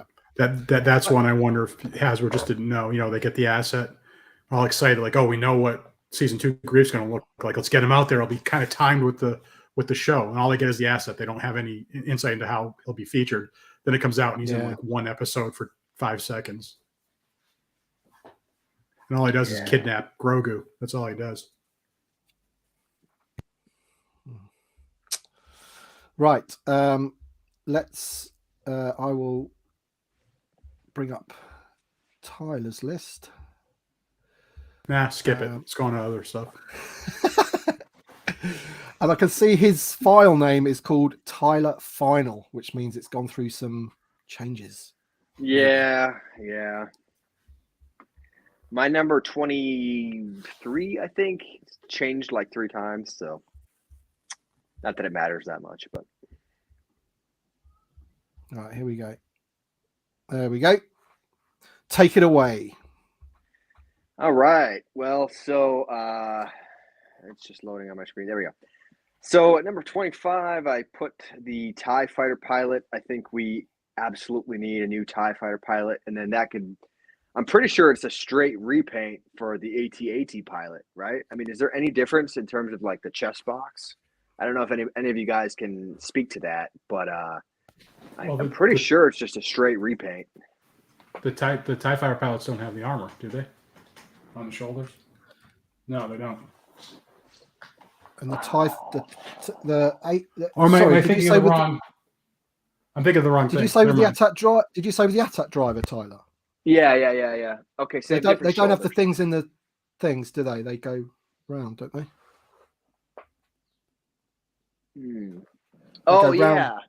They go in the back. They go in the back instead of in the front. Okay, but most of the tooling, right, is there. Yeah. They okay. The hoses go completely different directions. All right. Sorry. but I think that if you put the TIE fighter pilot out, that gets you most of the tooling to get the AT-AT pilot, right? Or the other way around, right? So anyway, moving on before more people get mad at me for being wrong. Sorry. I like the patrol troopers from Solo. I thought that was kind of a cool concept, like a sort of like a cop stormtrooper, right?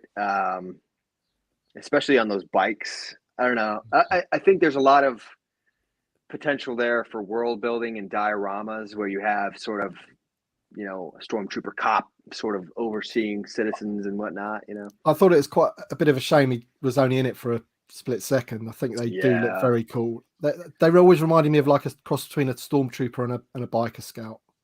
They've got more black on them, haven't they? Do you know what I mean? I just love the aesthetics, especially the helmet with the black and white helmet. Super cool. Guy said too much evil. Well, sorry, Dan, it's my list, not yours. So then at number 23, we've got the Sith Eternal / Final Order fleet technician. There's a lot. There's some sequel trilogy stuff here, and I get it. People are going to get no sequels. I got it. I get it. All right. I'm not. Believe it or not, I'm actually not a huge sequel fan, despite the fact that there's some sequel stuff on here. It's pure for me. It's purely like aesthetics. This is a character that looks cool. I don't care what he did in the movie. I don't care if the movie sucked. I do think the movie sucked, but anyway, it's for me. It's purely about aesthetically. I just think this figure looks super cool, and I just want him. Not sorry. Yeah. Anyway, moving on. Number 22, Deidre Miro. Is her name Deidre or Dedra? It's Deidre, right? Deidre Miro. Can you guys hear me? Is anybody there?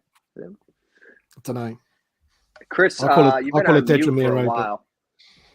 I know, because I'm still obsessing about this. How he could be so wrong about the TIE fighter pilot and the AT.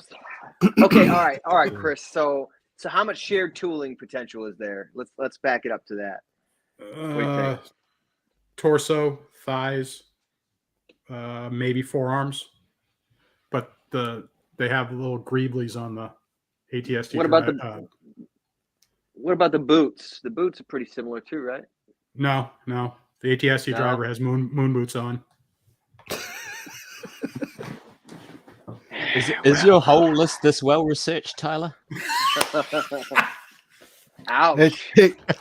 Tony needs to go home and rethink his life. I do, apparently. Sorry, guys. I'm letting you down. Can we take the rest of his list seriously now? Or? No, I'm just kidding, mate. If anybody thinks I'm picking on Tyler, again, I know he's a Marine, and this is what Marines do in their spare time. This is like their downtime. They just sit around and I know this might be family friendly. Sit around, and break balls the entire time. Yep. So to go to Deidre or Lieutenant Miro, whatever her first name is. Jason brought this up sort of quickly, but you unlock a lot of potential there for other female Imperial officers, like you could put out Juno Eclipse, Ray Sloan, if you're a Aftermath trilogy book fan, Isan Isgard or whatever her name is, the Tila, is that her name? Tala from Obi-Wan. Tala. Yep. Tala. Yep.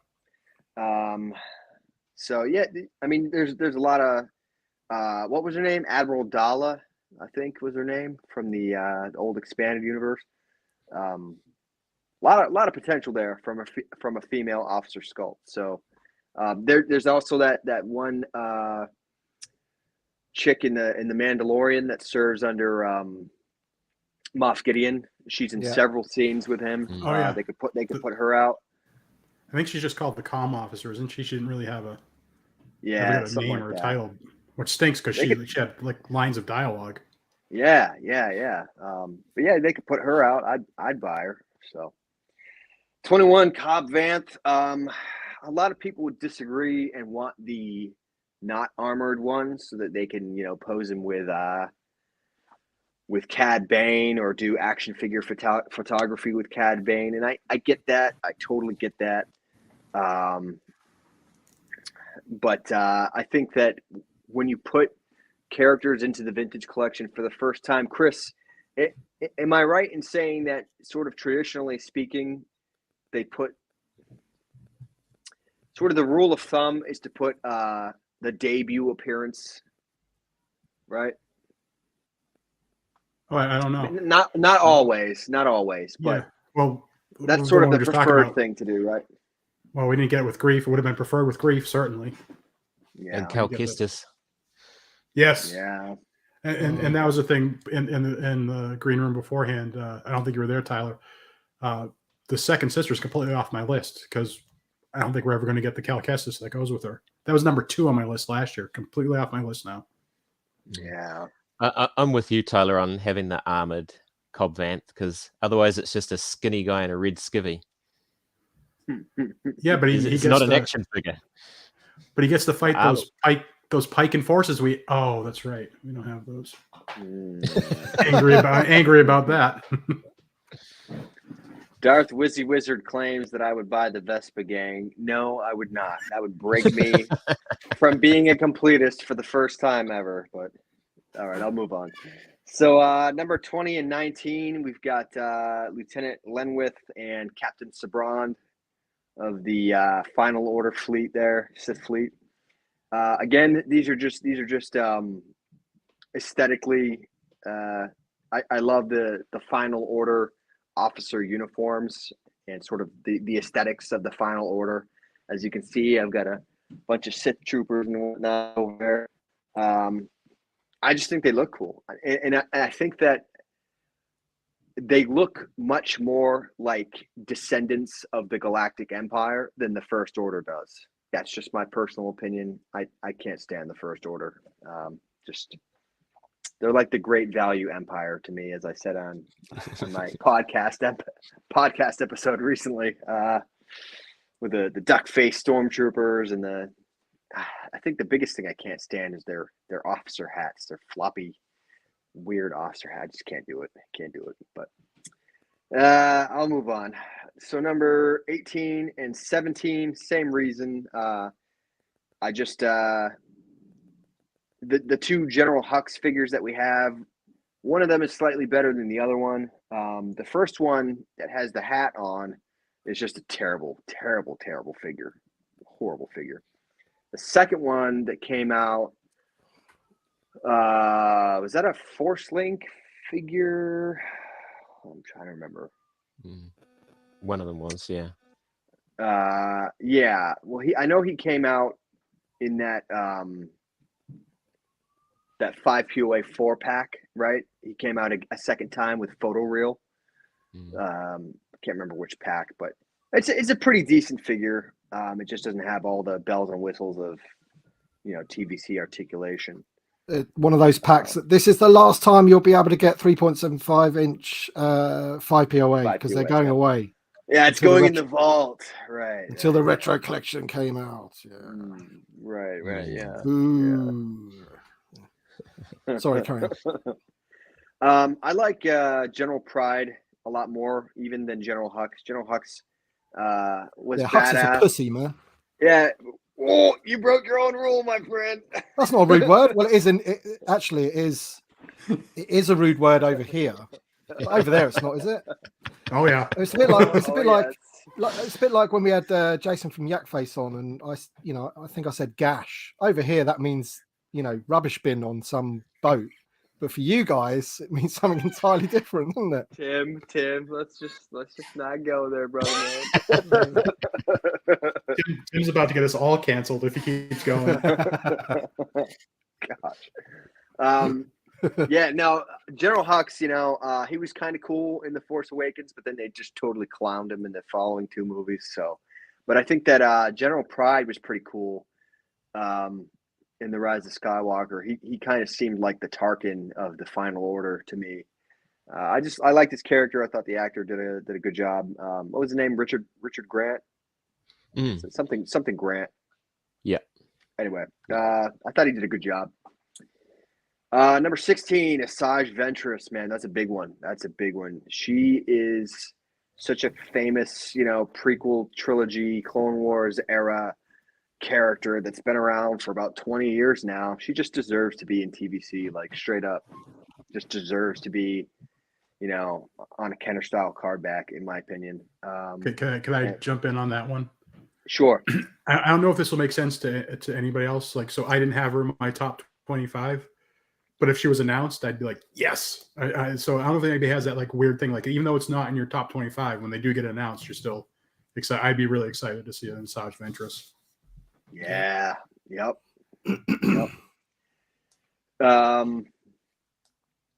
So 15, we've got the Senate coronation emperor, where he sort of declares himself emperor, right? I was just watching Revenge of the Sith last night, and man, that scene is so like chilling, such a great scene. A lot of Palpatine. I'm just looking at the list. There's a lot of Somehow Palpatine returned. on your list. Isn't there? 3 Palpatines. Yep. Okay. 3 Palpatines. Yep. 14 and 15 kind of go together. Both of the existing figures for that outfit just absolutely suck. I mean, both of them are just, when you talk about salt shaker figures, those are like the definition of salt shaker figures. Just terrible figures. And 14 in particular, his office duel, appearance. He was jumping around and, slaying Jedis and doing all that crazy stuff. So he needs to have that articulation, 100%, in my opinion. 13 and 14, we've already talked about the Galactic Marine and a little bit with the 41st Elite Corps. But, yeah, I think that both of those would sell very, very well. Number 11, same as you, Chris. Ki-Adi-Mundi. The figure we have is just woefully outdated and under-articulated. So, number 10, Count Dooku. That's no surprise. Everybody wants Count Dooku. Well, not everybody, apparently, but a very large portion of the community wants to see Count Dooku in the vintage collection. He can be in the vintage collection. He can be in the vintage collection. Just repack the Sith Evolutions one. Yo. What's wrong with it? It does everything an 80-year-old Christopher Lee can do. Doesn't have rocker ankles, so throw it in the trash. No, I'm just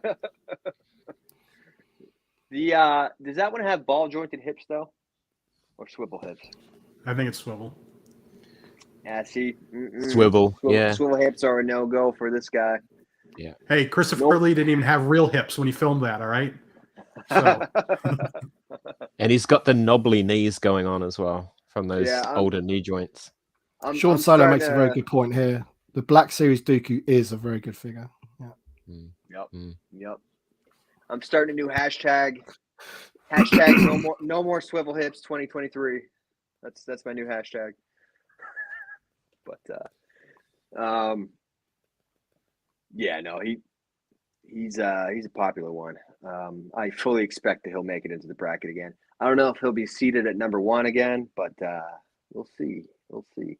Action Figure Grader said in the comments, he said Thrawn is his number 1 want. I actually completely agree with you, but you'll notice that Imperial officers are conspicuously absent from my entire list. And that's not because I don't want them. It's because we've got that Admiral Piet tooling coming. So I took all those officers off my list that were on from last year. I had Veers last year, I had Krennic last year, Thrawn. Piet was on it last year as well. And I just took all of those off because I'm like, that tooling is there. So I have to assume that Hasbro will make those, right? So Tyler, can I ask you? So on the tooling for the officers, is the sequel trilogy officer uniform that much different that they couldn't reuse it? Is it quite different? The torso is totally different. The hats are different. I think you could probably get away with the legs, legs down being this. I think they're pretty much the same from the the legs down. They just have those poofy sort of riding pants, right? Jodhpurs or something. Yes, correct. A connoisseur. But from the waist up, there it would have to be new tooling. Because on the sleeves they have these like band. You know how the First Order have those like bands around their wrists with the Orabesh on it. Maybe you don't know what I'm talking about, but anyway, they're different. No one cares about the First Order officers as much as you do, Tyler. Yeah. Fair enough. I was just about to say, Chris, thank God they don't have the same outfits. That means we won't get them. You're talking about though how different even in the OT era. I was disappointed to look at Valen Hess because I would love to have a Valen Hess figure. Yes. To go with the Morak, Dinjarin, and Mayfeld. But Tim, like 100%. You were saying, he has like different pouches. He's got a holster, and you just know if they did him, they would skip those things and call it close. Well, so if they do General Veers has the same rank placard because they're both generals, right? 4 red squares over 4 blue squares. So if they knock out General Veers in that Imperial Commander card back, they can then do a very minor retool for General Valen Hess, new head, maybe add the holster on the belt, and that's it. 90% of the tooling is there. Yeah, there's like a pouch or two on the belt too. I think 1 or 2 pouches. Okay. Yeah. It's virtually almost the same though. Yeah. You'd have most of the tooling there. So, but yeah, definitely want Valen Hess. You need this book to do research on Tyler's list. There you go. I do have that book. Yep. Thank you, Jason. I'm sure Only One's got one as well. Can we address a question in the comments really quick, just because he's asked a couple times? Jacob.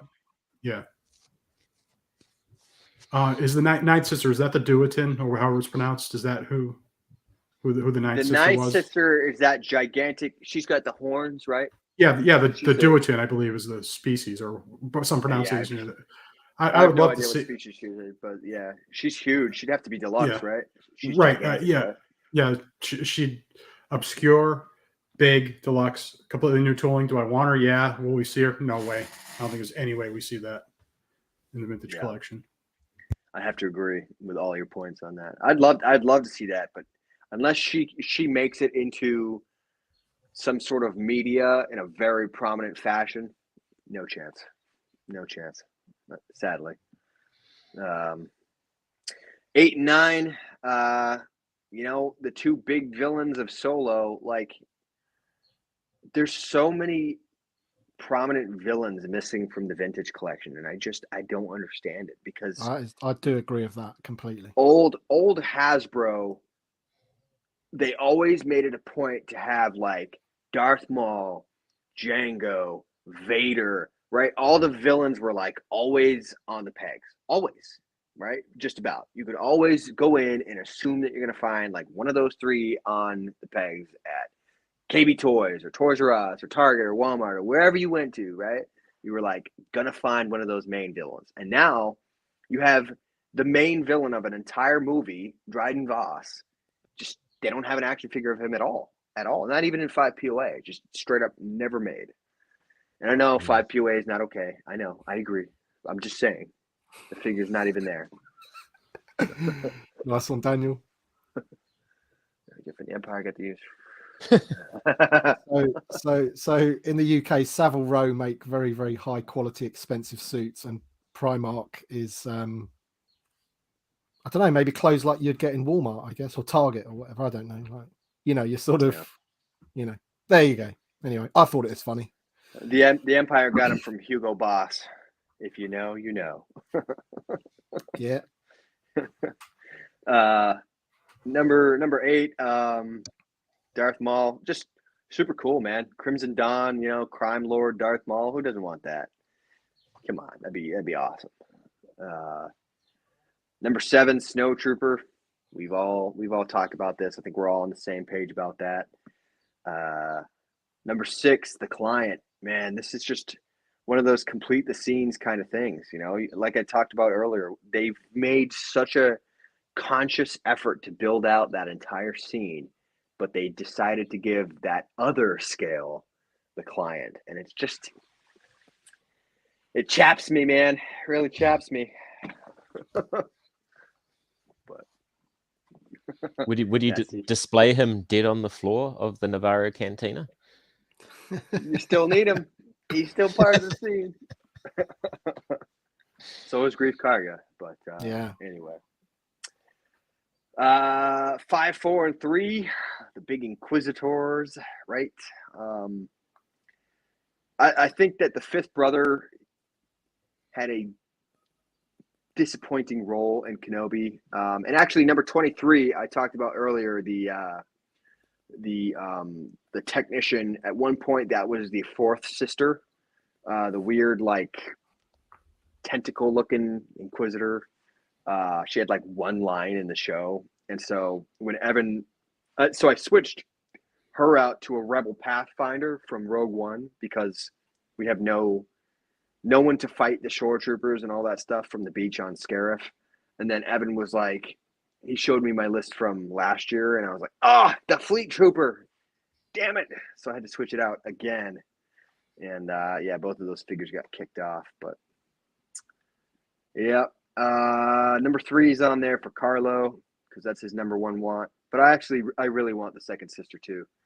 I think she was such a good villain in that game. She was just so great. And then Supreme Leader Kylo Ren and Emperor Palpatine, I purposely put those as number 2 and number 1, not because those are my most wanted like figures, but because, as you guys know, all the positions on your top 25 correlates to points, and I was just trying really, really, really hard to do my best to ensure that they made it into the bracket. Yeah. There's absolutely nothing wrong with trying to get figures onto the bracket that will get knocked out in the first round. Absolutely no.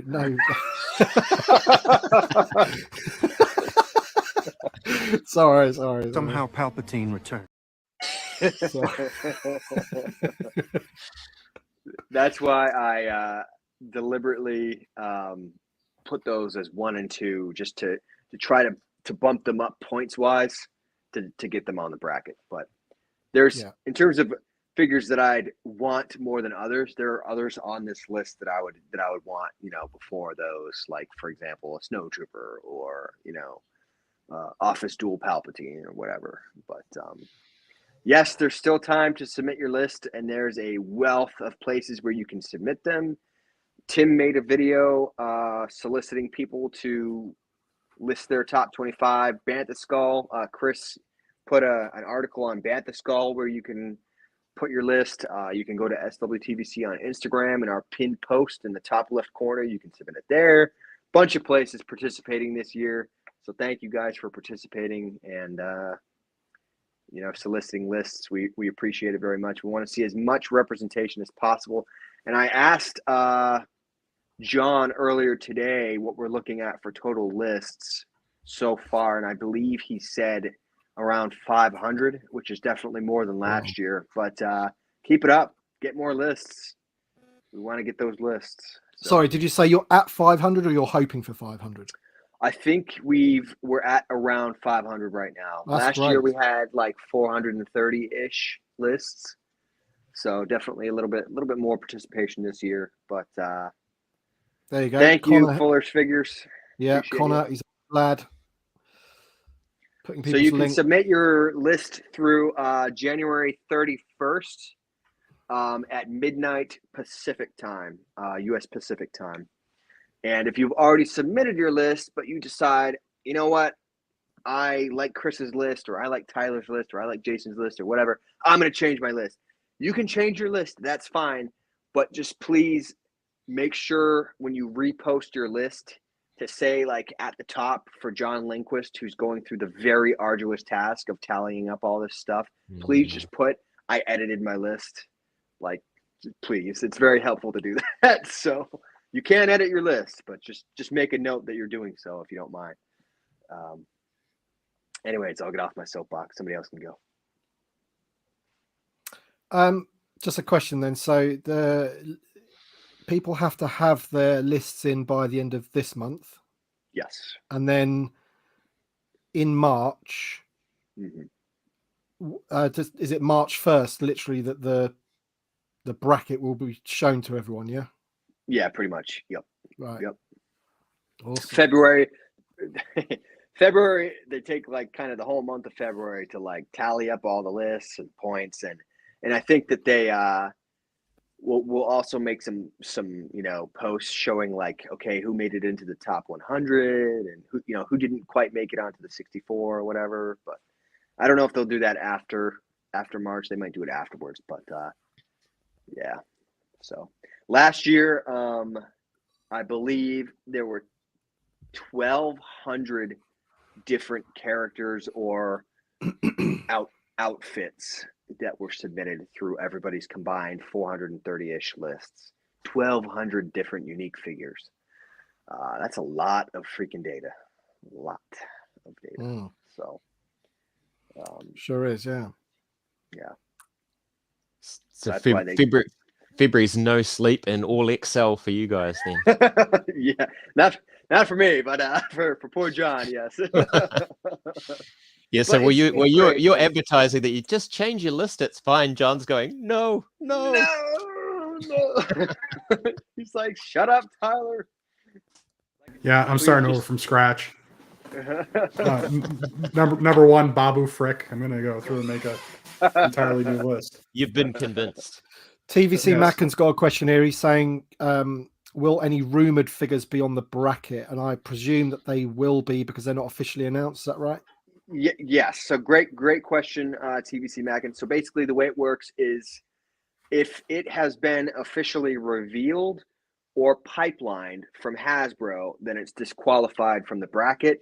And whichever figure, basically everything else gets bumped up, right? So number 65 would become 64 and make it into the bracket basically, and everybody else gets shuffled up, right? If there's anything revealed between now and the start of the bracket tournament, basically, then that's how that will work. But if it's rumored, if Yakface is saying that something is coming but it hasn't been officially revealed by Hasbro yet, then it's still fair game as far as we're concerned. So that happened the first year, didn't it? With like Bib Fortuna and Lobot and maybe Mithril, something like that. They were in there. top 100, but then got Yep. announced. So Yep. TVC Macken said then he'll win again, and that was a song, wasn't it? You'll win again.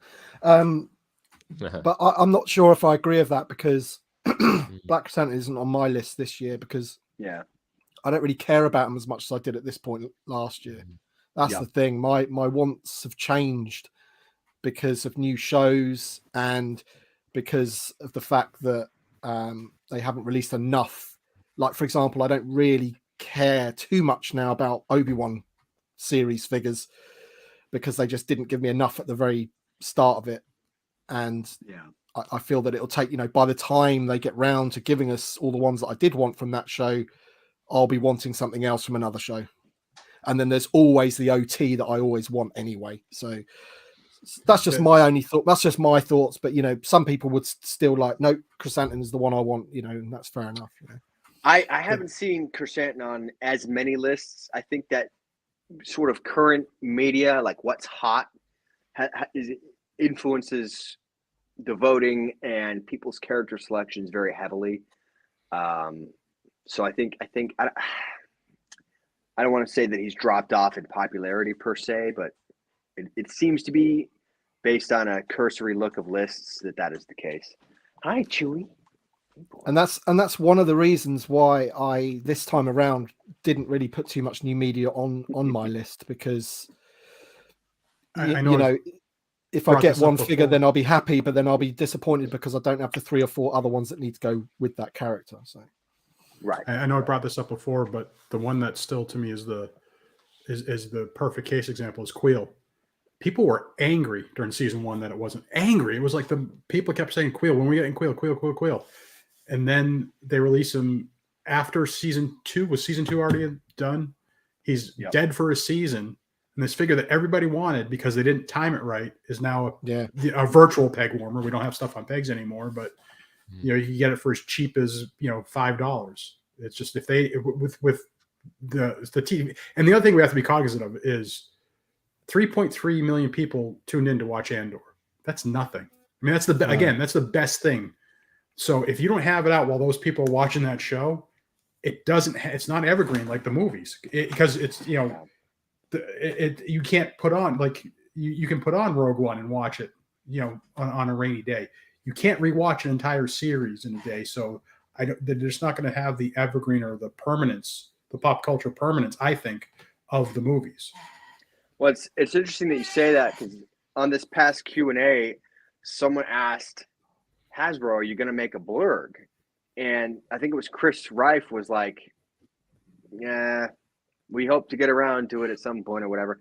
They missed that opportunity. They missed the window. That was a classic case of Hasbro failing to strike when the iron is hot, because they always tell us what you want. Tell us what you want to see. Let us know. The community has been talking about a blurg for 3 freaking years. Yes, we want a blurg. Yes. This is gonna blow your mind. So CJ Dustin on Banthaskull, he did a spoof video of the old Q&As, which were just you submit them via email, and it was actually Daryl DePriest went through and answered them himself. He answered everything. He did a spoof video of those because there was still, some of the answers were still kind of, corporate speak and stuff like. So he did a spoof video, and back then in that iteration, people were asking for a blurg back then. So this would have been like 2008, 2009. People were asking for a blurg just based on the Ewoks. Was it the movie or the cartoon? I don't even know. The movie. Movie. Okay. They were in something else as well, weren't they? Yeah. Pretty sure they were in. Were they Rebels? Clone Wars. Clone Wars or Rebels or something. I'm just pretty sure they're in an animated thing. Like as well. one episode. Yeah. I think it might have been Rebels. But I don't care about a blurg myself. I think they're stupid. Don't want one. But the Quill figure is, that is the perfect, example of timing. Like, because he was a really, everyone loved that character. Well, don't want to speak for everyone, but he was a lovable character in that show. He's an Ugnaught, so he's got that sort of legacy and what have you. So it was, there's no reason why. At the time, people were sort of saying, "Where the hell is Quill? He was a main character of that first season, wasn't he?" So, and it also confirmed for us that Nick Nolte is indeed alive. That was a question. We didn't know that. Oh dear. Right, so we have hit the 2-hour mark, which is perfect timing. Thank you guys for submitting your lists and joining me today on the live stream to go through. It's been really enjoyable. We have a laugh of it as well. So before we say goodbye to everybody in the chat, do you just want to go around and let everybody in the chat know where you are, especially you, Jason, because I said at the beginning to everyone that was watching at the beginning, it would be great if everyone could subscribe to middle-aged Kiwi Man Collecting Star Wars Figures YouTube channel and try and get him to 1,000 subs. So Fuller's It's Figures, hard, man. Fuller's Figures. Can you do a link to Jason's channel in the comments for me, please, buddy? Thanks, mate. Thank you yeah. very So much. Jason, do you just want to give a rundown of where people can find you? Yeah, sure. I think you've said it. Middle-aged Kiwi Man Collecting Star Wars Figures, or Mac McSwift for short. But yeah, just love to thank you again, Tim, for having me on, and it's been an absolute pleasure with you and Tyler and Chris. It's been awesome, and thanks to everyone and all in the comments as well. I see so many familiar names in there, and it's been awesome, and it's great to see you all on here. And yeah, Middle-aged Kiwi Man Collecting Star Wars Figures. That's me. Any social media at all, or not? I'm on social media, but Tyler told me off right at the start that I need to get a Middle-aged Kiwi Man Collecting Star Wars Figure Instagram. I'll sort that out at some stage, but You do, man. You do. Okay, then, Chris. Yep. So just banthaskull.com. That's mostly where find us. But I also, we obviously have all the social media accounts for Twitter, Facebook, and Instagram, and YouTube for most of the Q&As. But I am also going to start using my personal Instagram to post some things that aren't appropriate to do full features on Banthaskull and would clutter up the Banthaskull Instagram account. So I am going to start using my personal Instagram. I always feel bad because I pick up followers and I've never posted an image or anything on Instagram. So I am going to start doing that. And I think it's just under Chris Swansky. I don't know what exactly the name is there. So fairly soon I'm going to start using that to post some stuff. And I'll tag you guys so you know I am alive on Instagram when it happens. I'd love to see that, Chris, because you got your Star Wars room all set up now. So yeah, almost. Look at this. It's the last spot. What is it? This is the last spot that I have. Good spot that I have, and I'm like, I don't know what to put in there. I don't know what I want to use up the last spot. I thought you were going to put Jabba's throne room in there. I was going to put the Slave One, the new Slave One Jabba's throne room in there. But again, it's the last spot, so I'm like, where can I put those? Because they don't really need that much space in there. I don't really need that much space for them.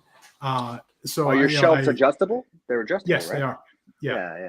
It's a royal paint. This is custom made. This isn't anything. Nice. Had a nice. carpenter do this. It's actually the most expensive thing in my collection. I believe it. But you know what I mean? It's like that. I don't know. Do I hold out for something better to come out to put in there? I'm just so nervous about using the last prime spot in that shelf. That's fair. And the one thing that I am enjoying having the more room in here is, I don't know if you can see, like, even over here with Cloud City and stuff, is giving the stuff a little room to breathe, because most of my collection is always packed in as much as you can to maximize the space. But I do like having a little room for the stuff to breathe. I'm enjoying that. Did you is the Cloud car hanging on some fishing wire there, or? Yeah, it is, and the nice, snow speeder. Man. That looks snow great. Speeder right there. Yeah. Nice work. That's cool. Yeah, that's cool, man. And again, I'm looking forward to when I can do that. The shuttle's coming out as soon as we get the bunker. Shuttle's coming out of there. As soon as we poor people in the United States get the bunker, Tim's already showing it off and doing all the dazzling features. It's really good. I'm quite impressed with it. I thought it was great. I wish, just from the point of documenting it for photography, I wish everything could hit at once. Get the bike, get the bunker, and get the ATSD all at once would be nice. But looks like they're going to trickle out. Yeah, at the end of my video, I managed to put the speeder bikes in because I've got the new speeder bike. I had one of the other speeder bike, or did I use my son's one? I can't remember, but it definitely improves it having more stuff with it. 100% does. couldn't be asked to put all my Ewoks and stuff on it, but yeah. So I've just got to put it all back after that. But awesome, man, awesome. And Tyler, where can everyone find you? Yeah, so this down here is my personal Instagram page for my collection, but I'm part of the 5 teammates for at SWTVC. That's our main focus on Instagram that we contribute to, and that's where you can find more on the March Madness tournament. So yeah, go hit us up. Can't wait for it. And I plan to do a couple more of these live streams before the March Madness as well, with some more guests. So the invites have been sent out. So hopefully they say yes, and we'll get them on and go through some more people's lists, see what people want. Cane them for having sequel trilogy figures in there. just kidding. And yeah. Somehow Palpatine came back, or whatever he said. Anyway, thanks everybody in the chat for watching. I really appreciate it, and thanks to my 3 guests. Been awesome once again. And Ask Boss Bounty will be on the channel tomorrow. We'll see you on the next one. Cheers.